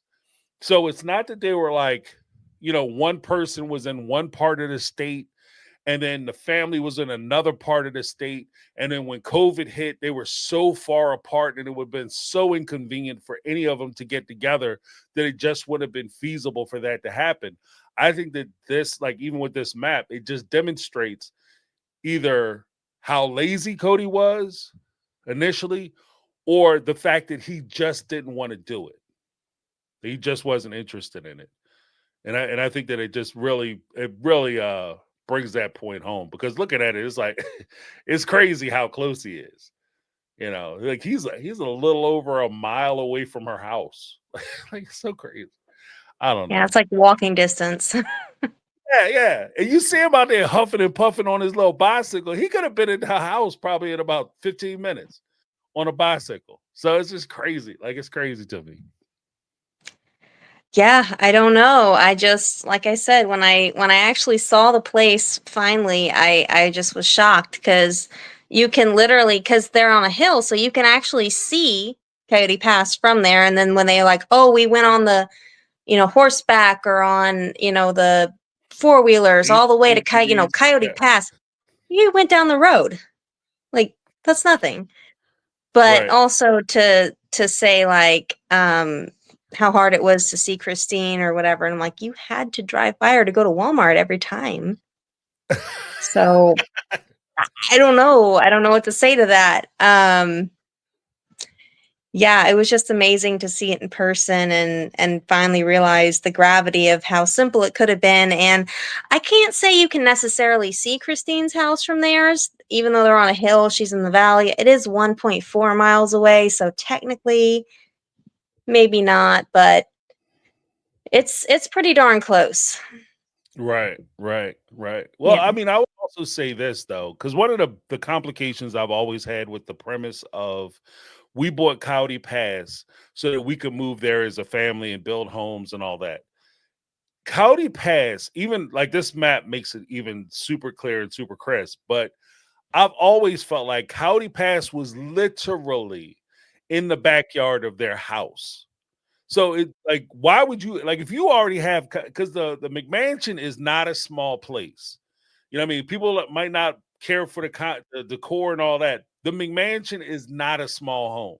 So I don't understand why you would buy a full size big house, like it's a big ass house. Why you would buy a big ass house in one area, pardon my French, and then you would supposedly build another house less than a mile away from the big house that you have on the top.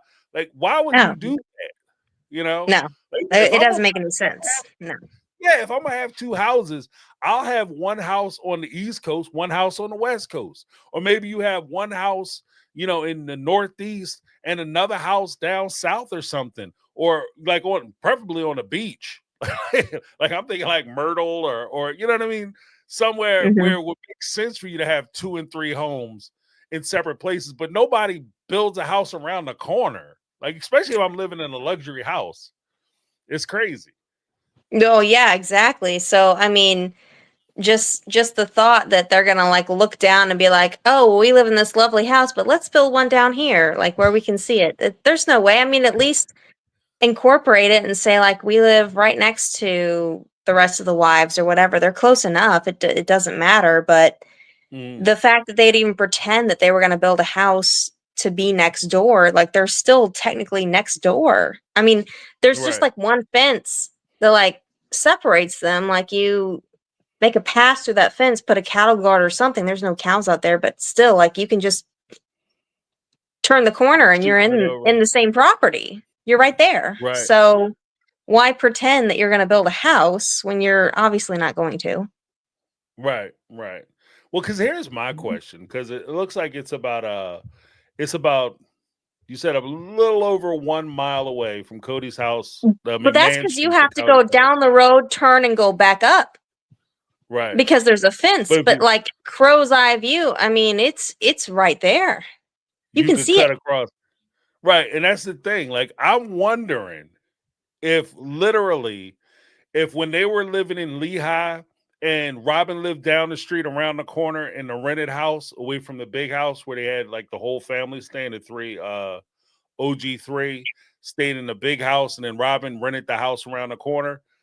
I would be willing to bet that there's a possibility that Cody is actually closer to Cody Pass where he is in Flagstaff than Robyn was when they all supposedly lived in a big house in Lehigh. Yeah, I You didn't look at that. Yeah, when I was in Lehigh, I went past their house. I didn't go past Robyn's old house because I didn't look that far. I didn't care that much. Right. But yeah, no, I don't know. I was surprised in Lehigh though, because they had that big scene where they were cutting trees and it looked like they had like all this space. They really don't. There's neighbors everywhere. Right. There's like right. Yeah, a I figured fence it was right there and then the line. So it really is not as spacious as it looked on TV. So even that was a little bit different. Right. Okay, a little tighter, but I mean that's understandable because it's like I could see it being like the population being a little more dense and the home being more affordable. It would be like the property lines would be a little tighter. Like I can see that. It is what it is. Not everybody's super rich. Not everybody can be famous reality TV stars who buy like McMansions and then buy other properties so they can basically become their own neighbor. Not everybody can do that. That's true. Well, that was just my main takeaway from viewing it all and just realizing like, oh, that's really close. That was really my own main point. Well, I appreciate you calling in. Thank you so much for sending that in. I appreciate it. You're welcome. I hope you That was can use awesome. it later if you can pull it up or something. Since they don't live there anymore, Yeah. it's not weird anymore. Like I said, we weren't trying to be weird, but you had to turn around at every point, and I felt so obvious and awkward, and I was like, oh, I'm not trying to creep on your real life. I'm just trying to get a vision while I'm going through the Right. town. Yeah. Well, I mean, in fairness, the show is just as much a character as any one of the people on the show. You know what I mean? Or I I say the guess house is so. just as much a character of the show. Like the McMansion is a mainstay. So yeah, it's Yeah, gonna be it really doesn't do it justice. is it a nice house? The It McMansion? is, yeah. When we pulled up, we could see his brother-in-law's truck and all the cars lined up, and they had like a sign where um their son was about to graduate the college because it was 2 years ago. So Okay. Dayton's college, whatever the university was called. I'm sorry for that area. Oh, Arizona State, I think. ASU. I think it It was. was something for that and like the front and then yeah all the cars and it was all line and I was just like, oh, I hope they don't see us. I'm not trying to creep on them. We're trying to turn around and leave. Don't get spotted. I was like, oh, I'm sorry. Yeah, I'm sure they got people on that road all the time. So they yeah. might. I mean, there were some like neighbors walking their dogs. I just like waved. I'm like, you've probably seen a bunch of people looking like me driving around looking at these places. Sorry. Pointing at the houses. Yeah. No, but thank you so much for calling in. I appreciate you. Great job. I Well, think this is thank you your for first taking time my calling as call. well. Yeah, no Thank you, worries. No worries. I James. got a little something for you.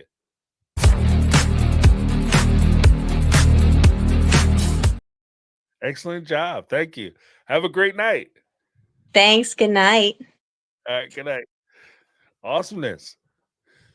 Yeah, she sent something to MyTakeOnRealityQuestions at gmail.com. A little commentary as well as like the map of the land. I gotta be able to pull that up. I'll try to put it into my system so I could pull it up here, but it wouldn't let me do it. It's crazy. I gotta figure out. You guys got to see this. Maybe I'll pull it up for next week. You guys got to see how close this house was. She is so right. Like there's no reason in the world why he wasn't seeing these kids. 1, 2. Why you talking about building another house is ridiculous. But great job. Local Arts Witch in the house. What's going on? Hi, how are you? Doing very well. Can you hear me? How's everything? Can you hear me? Yes. Oh, beautiful. Oh, everybody's had really good, interesting things to say. And so I was writing notes.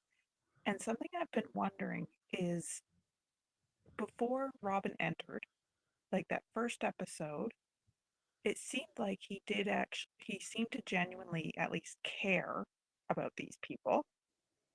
There seemed to be a little bit of romance between him and Mary. like especially on his wedding day, which was weird, but okay. It seemed okay, right? Um, Mhm. what was Robin's magic? Because I've been thinking about this since you were on the podcast, I think, with the what are they? Are they trash raccoons? What do they Oh call no, themselves? reality TV cringe. Yeah, they Yes. Um, so hanging you out were in the saying about dumpster. you were you were mentioning about how weird and quiet she was for childbirth. And that's a good Mhm. point.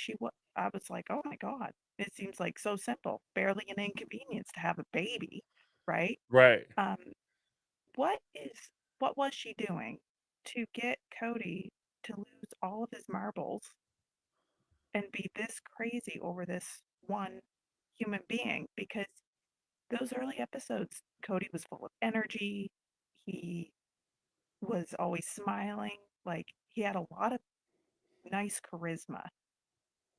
Mhm. I could see why people would gravitate toward him.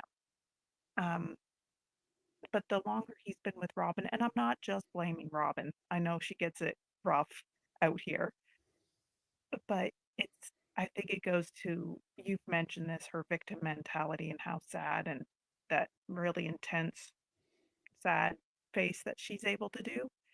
If you're around that enough, you're going to be sad and miserable too. So, what was she doing? Like, I know she was trying to make it a honeymoon space anytime he was at her house. Cody's burnt out, I assume, because it's hard to juggle this many people. Um, not just wife relationships, but children relationships.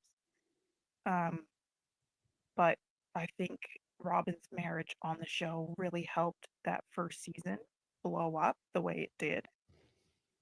Like, how will they introduce this new woman into the family? Like, we're seeing the polygamy still grow.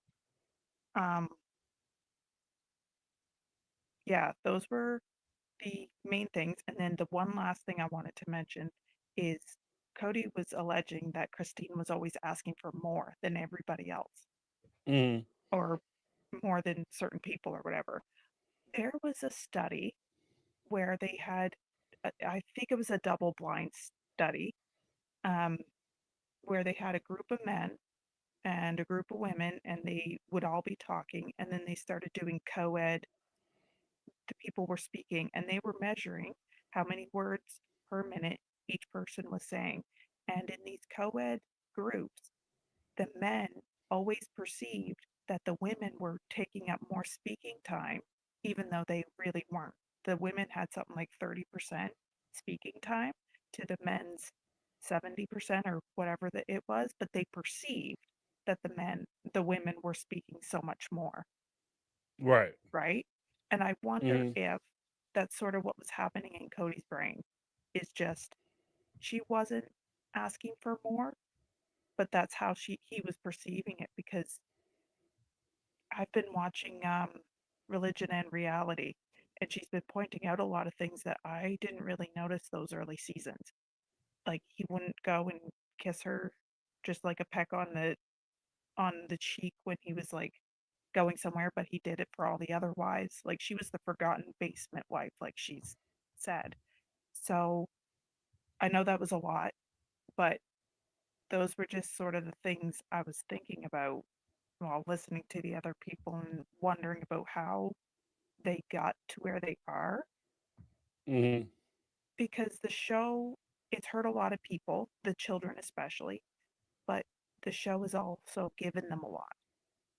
The Right. Right. Most of the kids have spoken about food insecurity. Um, I've been getting more upset with Mary as I've been watching Religion and Reality, now knowing more about this family and how much they were really struggling to feed these children, just feed them.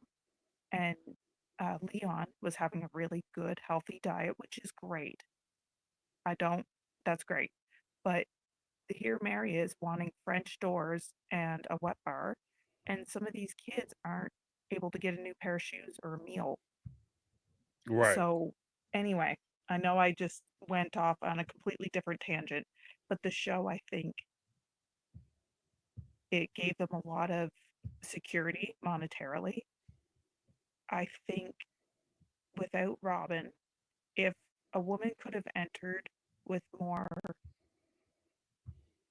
what's the word I'm looking for? Fair expectations. Like, Robyn was worried about getting as much as she could, and it does seem like feeding a shopping addiction, because as soon as those women left, you would never expect that they were struggling for that many years with money. Like, Janelle just went and bought like an insane amount of property, Right. but she left that marriage with nothing. Like, Yeah. Well, she started getting her I'm checks. like, whoa. That's Yeah. she was able to cash her first couple checks, and then she was able to make actual payments That on fast. property.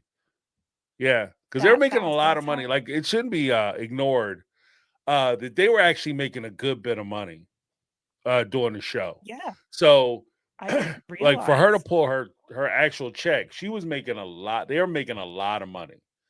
And that's Yeah, what I was saying before, that a lot of times we focus so heavy on like the division of Cody Pass that the family fund goes widely ignored. But the reality of it is that they put, like, you figure if they made $100,000 a piece over the course of the 19 seasons, that'd be almost $2 million each. So you're talking about $10 million over the course of the time that the show aired to now, right? They don't look like they have $10 million. This does no, not look like a $10 million family. no. So the question that you would have to ask is, where did the damn money go? Especially if we're supposed to be paying less than, like, I think 2 of the parcels were already paid off for the Cody Pass, and they just had the last 2 end parcels to pay for, the cheaper ones. And you're talking about you don't have the money to pay those smaller parcels off. Well, where the hell did the money go?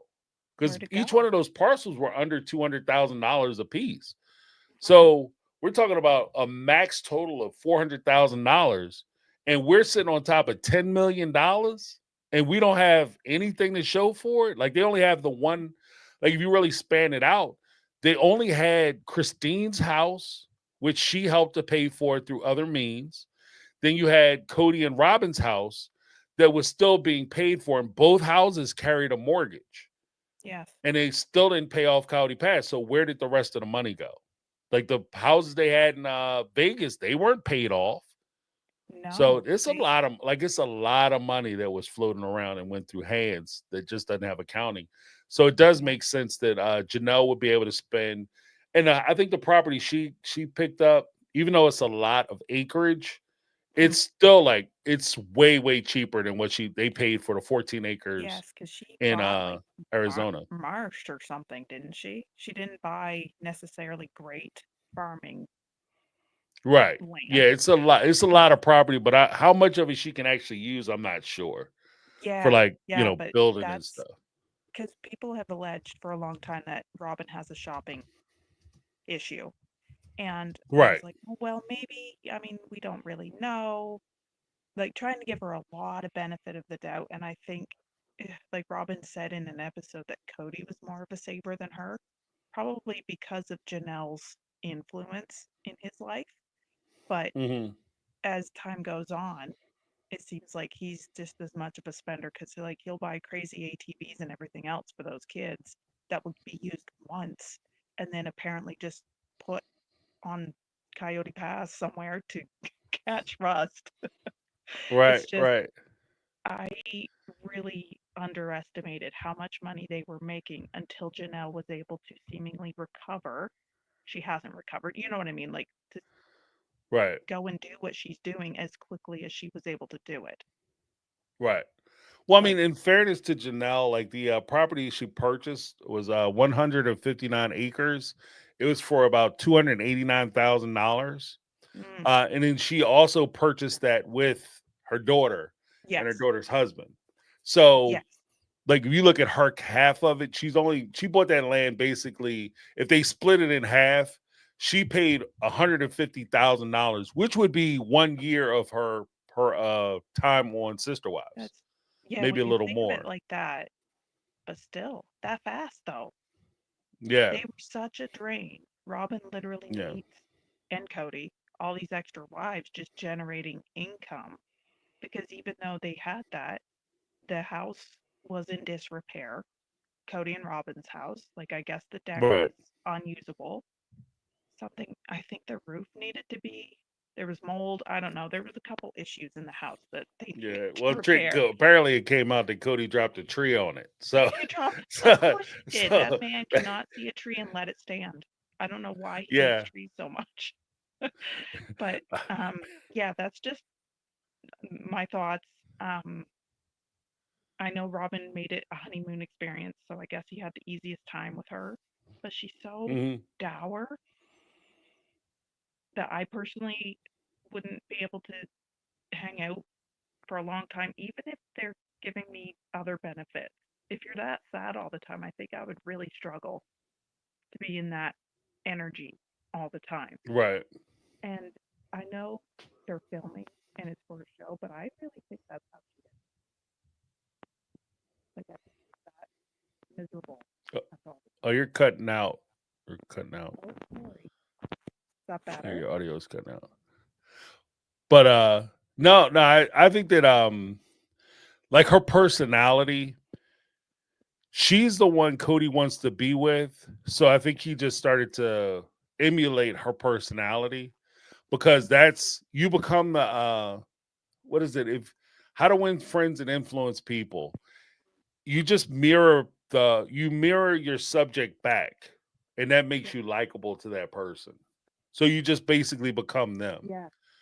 And because people like who they are, so you're just basically mirroring them back. And I think that that's what Cody is doing. In order for him to try to ingratiate himself to Robyn, he's just mirroring her back. So when she's down, he's going to be down. And now they're basically in a down and out competition where they're trying to out down each other and they're trying to out victim one another. So, and because it's a lousy place to be, they're just lousy people to be around, lousy company. One last thing. Is that how she got into the family? Like, because we now know that Robyn and Cody met before Mary introduced them. Mm-hmm. Did she just pick up on the things he liked and she was just mirroring him to get him, like I know she convinced him that everybody in that church was after her. Right. Um, but like she must have done more than just that. And I don't even mean like intimacy wise when they're first meeting, like just feeding his ego in some way so that way he really enjoys that chase. That, like, Well, because I think that when you are a person who seeks attention, constant attention, having somebody who you perceive to be popular or highly sought after garners you a lot of attention. So it's something that would be attractive to a person who wants all eyes on them. So she's the equivalent of the I guess the stereotypical uh captain of the cheerleading team. Everybody's attracted to the the movie style. yeah, Not actual high school, but in the movies, everybody's attracted to the head cheerleader because everybody wants to be with her. And so you dating her would put you at the top of the social chain because everybody wants to be with her. And in this small community, him having somebody who he perceives as this is the new girl, because if you think about it, small community, the Utah where they were, Lehigh, Utah, small community, they all kind of know each other. Then they have this woman who comes in from 5 hours away, new, different, nobody's exposed to her. She seems younger. They yeah, perceive her as being attractive. People are yeah, asking about who's that? Who's that? Who's that? And then all of a sudden you become the guy that's dating her. It makes yeah, her more attractive. And then for her part, she sees this family where she wants to join the family because she hears they're going to get a TV show. So she just makes herself more attractive. Anything that he wanted her to be, that's what she wanted to be. And I think that that's just kind of how it worked out. I think so. Yeah. Yeah. Thank you. That's exactly what I was assuming was happening. And I think she continues to feed him these stories of men just hitting on her all the time to keep that feeling alive. I'm not saying she's ugly. I'm sure she does get hit on, but I don't think it's as like intense as she makes it seem. Right. Yes. Right. She So just that's got dudes everything. falling Thank you out for the taking the phone trees. And call. no worries. No worries. Thanks for calling in. Appreciate you. Yes, thank you. Have a good one. You too. Have a good night. Excellent call. Excellent call. Next up, we have Renee Simpson in the house. Renee, what's going on? How are Hey, you? I'm fine. How you doing? Doing very well. Doing very well. Good, good. And I see we're talking about con artist Robin and con artist Cody. I want to Yeah, bring yeah. something up. If it wasn't for the wives being there, Robin wouldn't have had anything. Because you have to remember, when they moved to Las Vegas, they couldn't build Robin a house until they paid off Robin debt. You remember that? Right. She did Right. so much debt, so they paid it off. But Robin came into the marriage, and when she came into the marriage, she picked all of them. Robin studied everybody that was in the marriage. She studied Mary, she studied Christine and Janelle and Cody. She really wanted to be friends with Christine, but Christine had her pegged from day one. So she Mhm. became real good friends with Mary because she figured the two other wives had a problem with Mary, just like the kids had a problem with Mary. And Mary became her hangout. Mary, I love you, Robin. I want to be you, Robin. I want to be with you, Robin. She had to pull Mary in, which she did.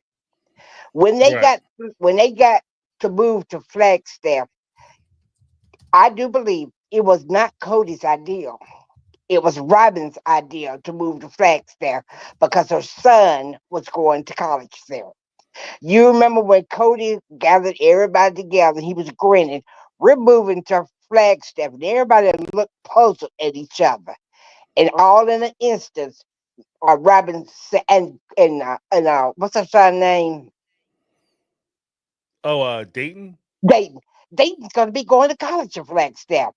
All And right. if you look at Christine's face, Christine just stared a stare and just looked. When they moved to Flagstaff, here we go again. Robin had to get her house first. Right. Robin got the bigger house, and everybody else got the little house or no house at all. Hmm. Everybody put their money. Robin used everybody to her advantage because she was smart. What she did, she found out everybody's weakness. She found out Cody weakness, Mary, Christine, and Janelle. But she couldn't put nothing on Christine because, like I said, Christine didn't like her, and Christine had her pegged. Okay, Yeah, that's fair play. That's I fair play. believe, and this is what I believe, and Cody took all the money and put it in his account. It's sad because when those women was there in Las Vegas and Flagstaff, they had to get on food stamps and welfare. Robin kids and Robin didn't have to do that. They got to go to the grocery store to eat. You understand what I'm saying? Right. They could go to the grocery store. Robin did what she did because she found out Cody weakness and she played it to a T. She played it with the crying and she played it with the bedroom till she Yeah. got him under Yeah. her control. Let me tell you something. Robin's name is on everything that's out there. Her name may not be first, but it's second. If something happened to Cody right now, his kids wouldn't get a dime. I heard and I saw paperwork on the house that they bought. The name Mm. on the deed is Cody, Robin, Robin Mama, and her son. Right. Right. Well, because I think that at the end of the day, the one thing that everybody has to remember is that because Cody was legally married, like, the show legend or mythos aside, because Cody is married to Robyn, anywhere Cody's name appears, Robyn has an automatic vested interest. Exactly. If Exactly. Cody dies, her name Exactly. gets swapped in for Cody. Like, Mm-hmm. so the property on Cody passed, whereas Cody and Janelle, that's Cody parentheses Robyn and Cars Janelle. and all. Cars Yeah, and all. yeah, because Cars and all. you can't deny her. And that was Nope. actually one of the major things they had talked about. And Janelle actually brought that up during the time when Mary was talking about getting a divorce from Cody and allowing Robyn to get married. Janelle brought up the fact that she didn't want that to happen because she didn't want the dynamics of the family to get messed up. But Exactly. essentially what she was saying was, I don't trust that she's going to actually give me my fair share of your stuff. Because even Robyn said it. I've seen where the husband will die and the wife takes all the property. I would never do that, but yeah, you gonna do that. You totally gonna do that. You totally gonna do that. Yeah. It's already done. Yeah. It's Just already like done. just like you tricked Mary and told Mary that she gonna give her a baby. You know good and well she wasn't gonna give Mary no baby. Right. No, good and well. But the sad part about it is that Cody didn't do anything for his kids. He didn't do nothing. Let's be real about it, y'all. He didn't do nothing for his kids. He didn't give them that support, that mental support, or anything like that. I feel sorry for those kids because down the line, those kids went through a depression, and they probably still going through a depression because they have lost their father. He gave all his time, all his money, all his laughter, all his enjoyment to his kids, Robyn, and to Robyn kids. And his kids didn't get, excuse my language, they didn't get shit. No support, no support, no father support, no love, no nothing. Right. And Well, because here's go ahead. No, go ahead. Oh, I was just going to say that here's a point that was stressed to me before, was that before season 16 happened and Christine left, it's my understanding that and this is even before COVID had occurred, that the family, the OG3 plus Cody, had approached Robyn about her spending. And they warned her, like, you're spending too much. You're spending too much on the shopping. This is alleged. I can't prove it. This is just I heard what I that heard. too. I heard Word that on the too. curb. Yeah, word on the curb. But word on the street says. But it said that like they approached her and she basically told Cody that if you keep coming at me about this, I will divorce your ass and I will take you for everything you got. And at that point, all the wives, including Cody, has to back up off of Robyn because she does have that huge chit to play. Like she can, she can pull that card and divorce Cody. And when all the wives' finances at that time, when all the wives' finances were tied into Cody and the family and into the family fund, old girl was going to take them for a ride. That But family fund is under yeah, Cody's operation, and she's taking half of it. That's true, but you have to also remember this: when they all moved to Flagstaff and TLC was paying money, the women was not getting their money. The money was going to Cody, and Cody was putting it in his account. And that's what I'm saying. Yep. What Robyn was doing, Robyn was taking money from that account and spending it on herself. And when it came down to Cody's other kids that needed health care or whatever, there was no money for them. Nothing. Nothing. So I wonder, since Christine and Janelle was getting food stamps and welfare, did Cody pay the state back? Because he sure wasn't broke. Yeah. That's a question. That's a question that all taxpayers. Yeah, but taxpayers need to be asking that. They want to talk about everybody else getting food stamps and welfare. Did Cody pay the state back? Probably not. Probably not. Ain't got away with it. Ain't got away with it. But I'll tell you what, if you find out he did, let me know, because color me surprised. Color me surprised. I'll be very surprised. If he did, we all dropped down dead. Yeah, Yeah, but yeah. you know what? But I'm gonna say this, and then I'm gonna get off. I don't see them being married too much longer because Mm, Robyn is a go-getter girl, and I see her getting tired of Cody because she's having to have to baby him. You know what I'm saying? right, right. And it's so much babying that she's willing to do. So Mm. she can go ahead and divorce him within what 3 to 4 years, and she's still done cleaned up.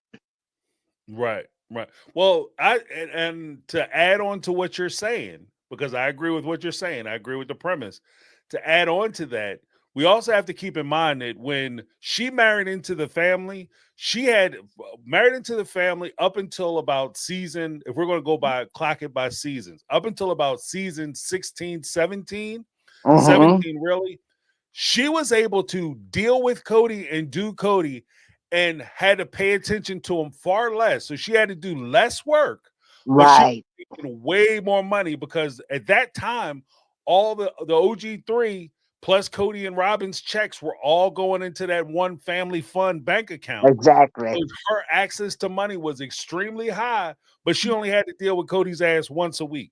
Now she got him all year round, all week long, and she's Mm-hmm.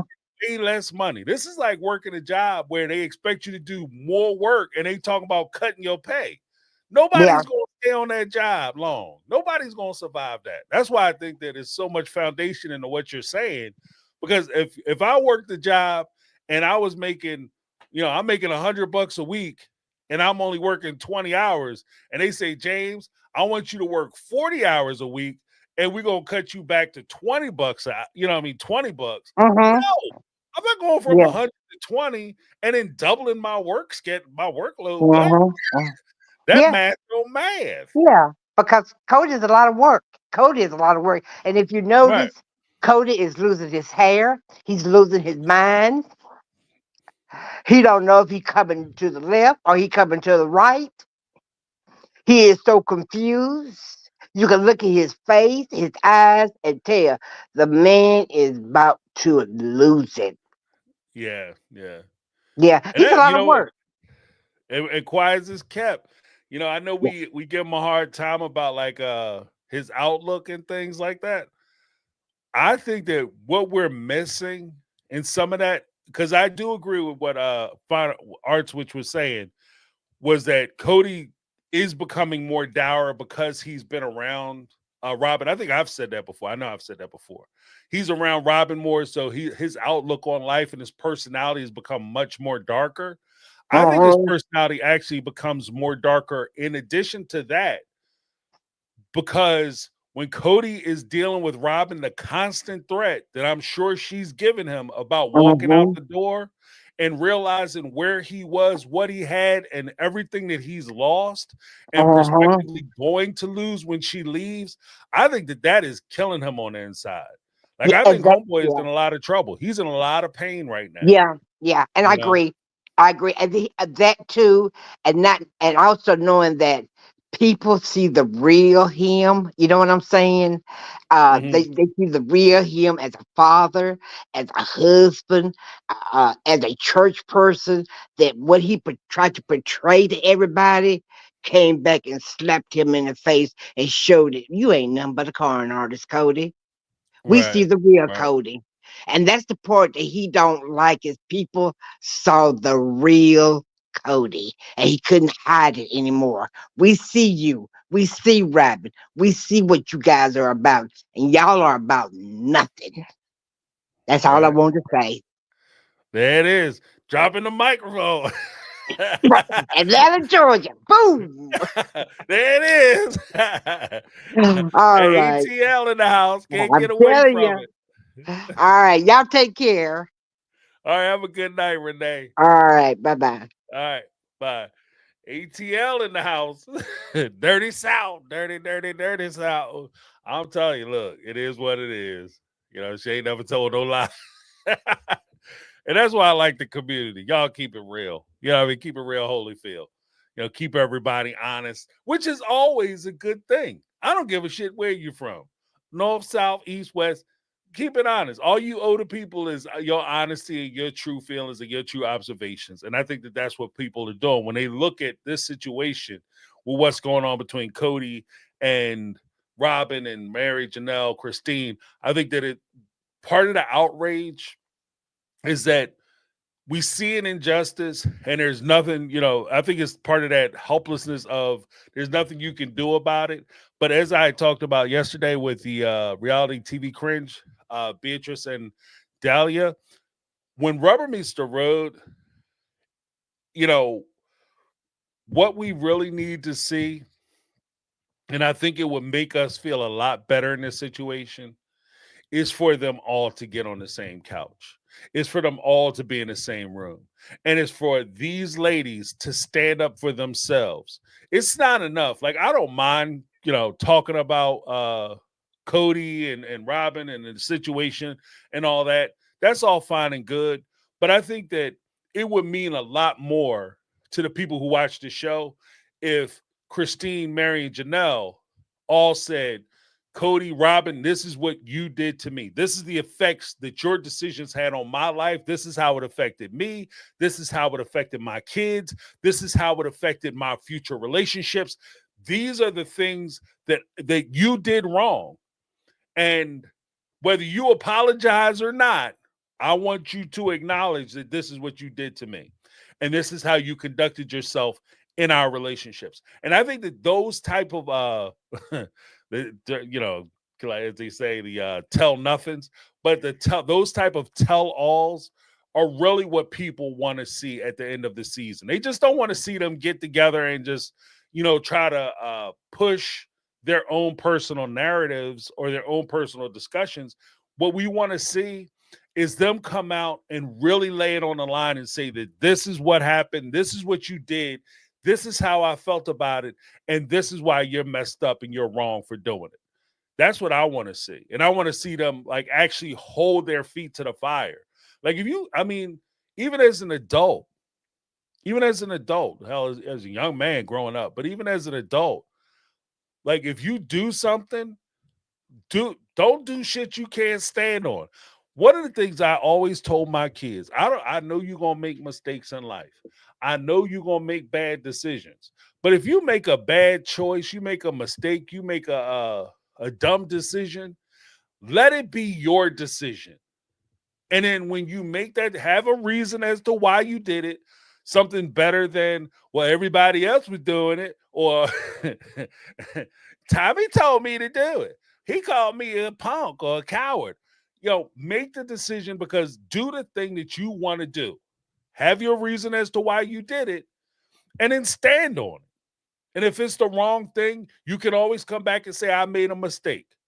But stand on the decisions you made. And if you made the decision to go hang out at Robyn's house, like one of the key things that I think he's going to talk about during the tell-all is he's going to have the flip out where he says, I'm tired of apologizing for loving Robyn.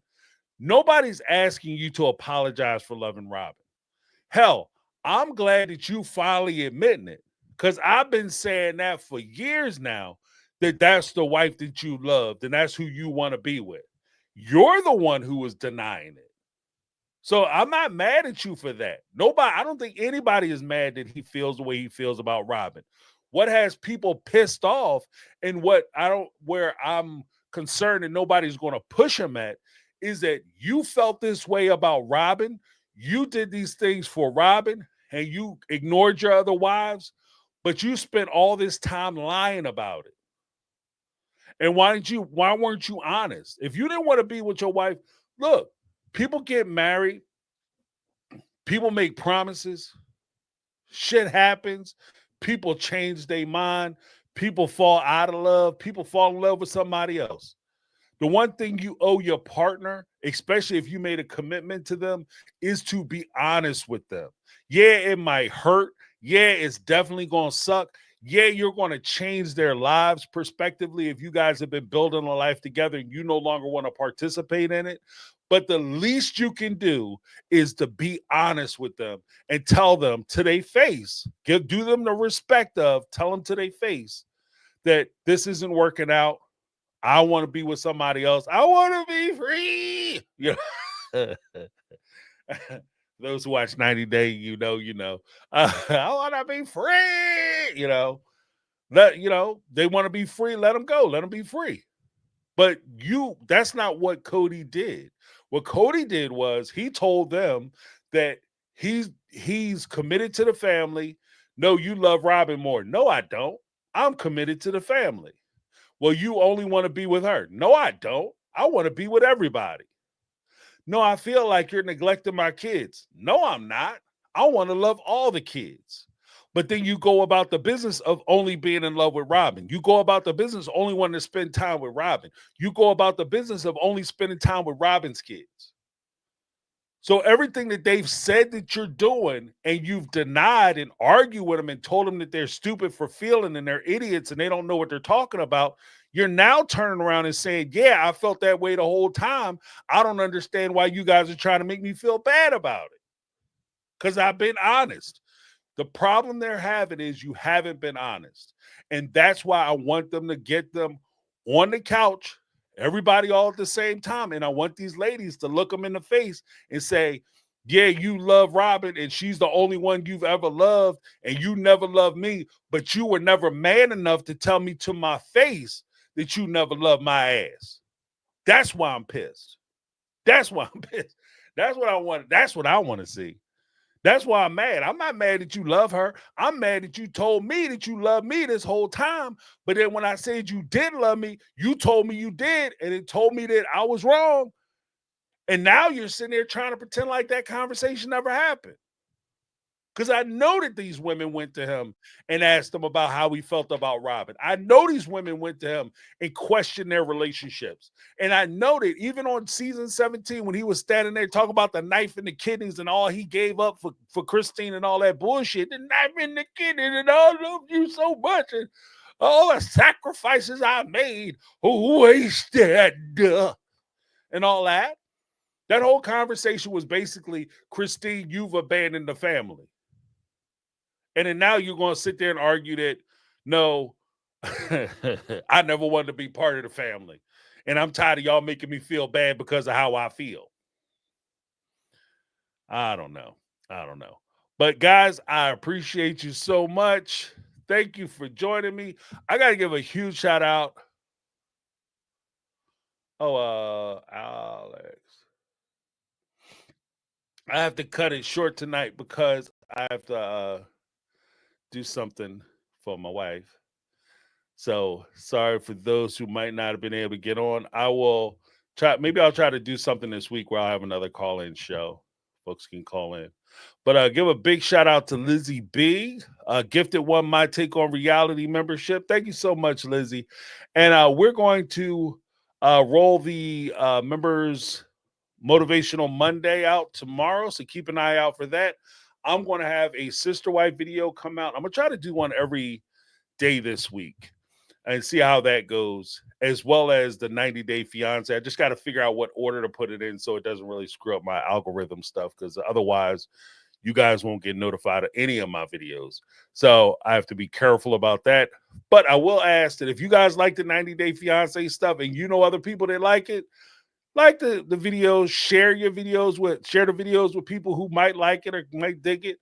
Because I'll be getting into it. Tomorrow's video, right off the rip, I'm talking about 90 Day Fiance Last Resort, Jasmine and Matt. Jasmine is the young lady from Panama that got pregnant with her boyfriend behind her husband's back. I'm talking about Matt's ass. I'm talking about the dude that knocked up this married woman because he tried to come off like he was a good dude. And I've seen a few creators talk about this situation, and everybody want to talk about, Jasmine getting in an argument with one of the other castmates and how Gino's taking it. I'm taking it straight to the dude who came in and home wrecked this family. Let's talk about that. Like, this dude is like a male Robyn or whatever. We're going to talk about that. Then for Sister Wives tomorrow, we're talking about how Robyn came in and took over the family and disrupted the culture of the family. She changed the entire culture of the family. So it's going to basically be kind of a continuation of tonight's conversation. I hope you guys can join me for that. I want to give a big shout out to the new member provided by Lizzie B. Thank you so much. And YouTube is my time machine. Thank you so much for the super chat. As well as I want to make sure I thank the mega mods who are in the house. We have Carmel Cuties and Lizzie B holding it down for a player. And thank you guys so much. And I also want to thank everybody who called in. I want to thank the people from the chat room who kept it super chill and super cool per usual. You guys are awesome. Thank you so much. Sorry, I'm cutting it a little short tonight, but like I said, I got some things I got to do. Before I go, I want to give you all a little something.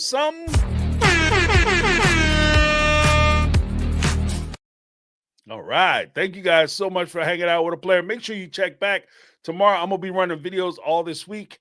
Very excited about it.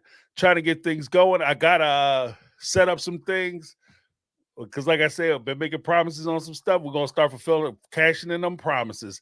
You guys make sure you have a great night. Take it easy. Love your loved ones. Love those who love you. Love them back. Check back for the Motivational Mondays tomorrow for the members. I want to release it to everybody by this Wednesday. Thank you guys so much for hanging out. That's my take. I'm James.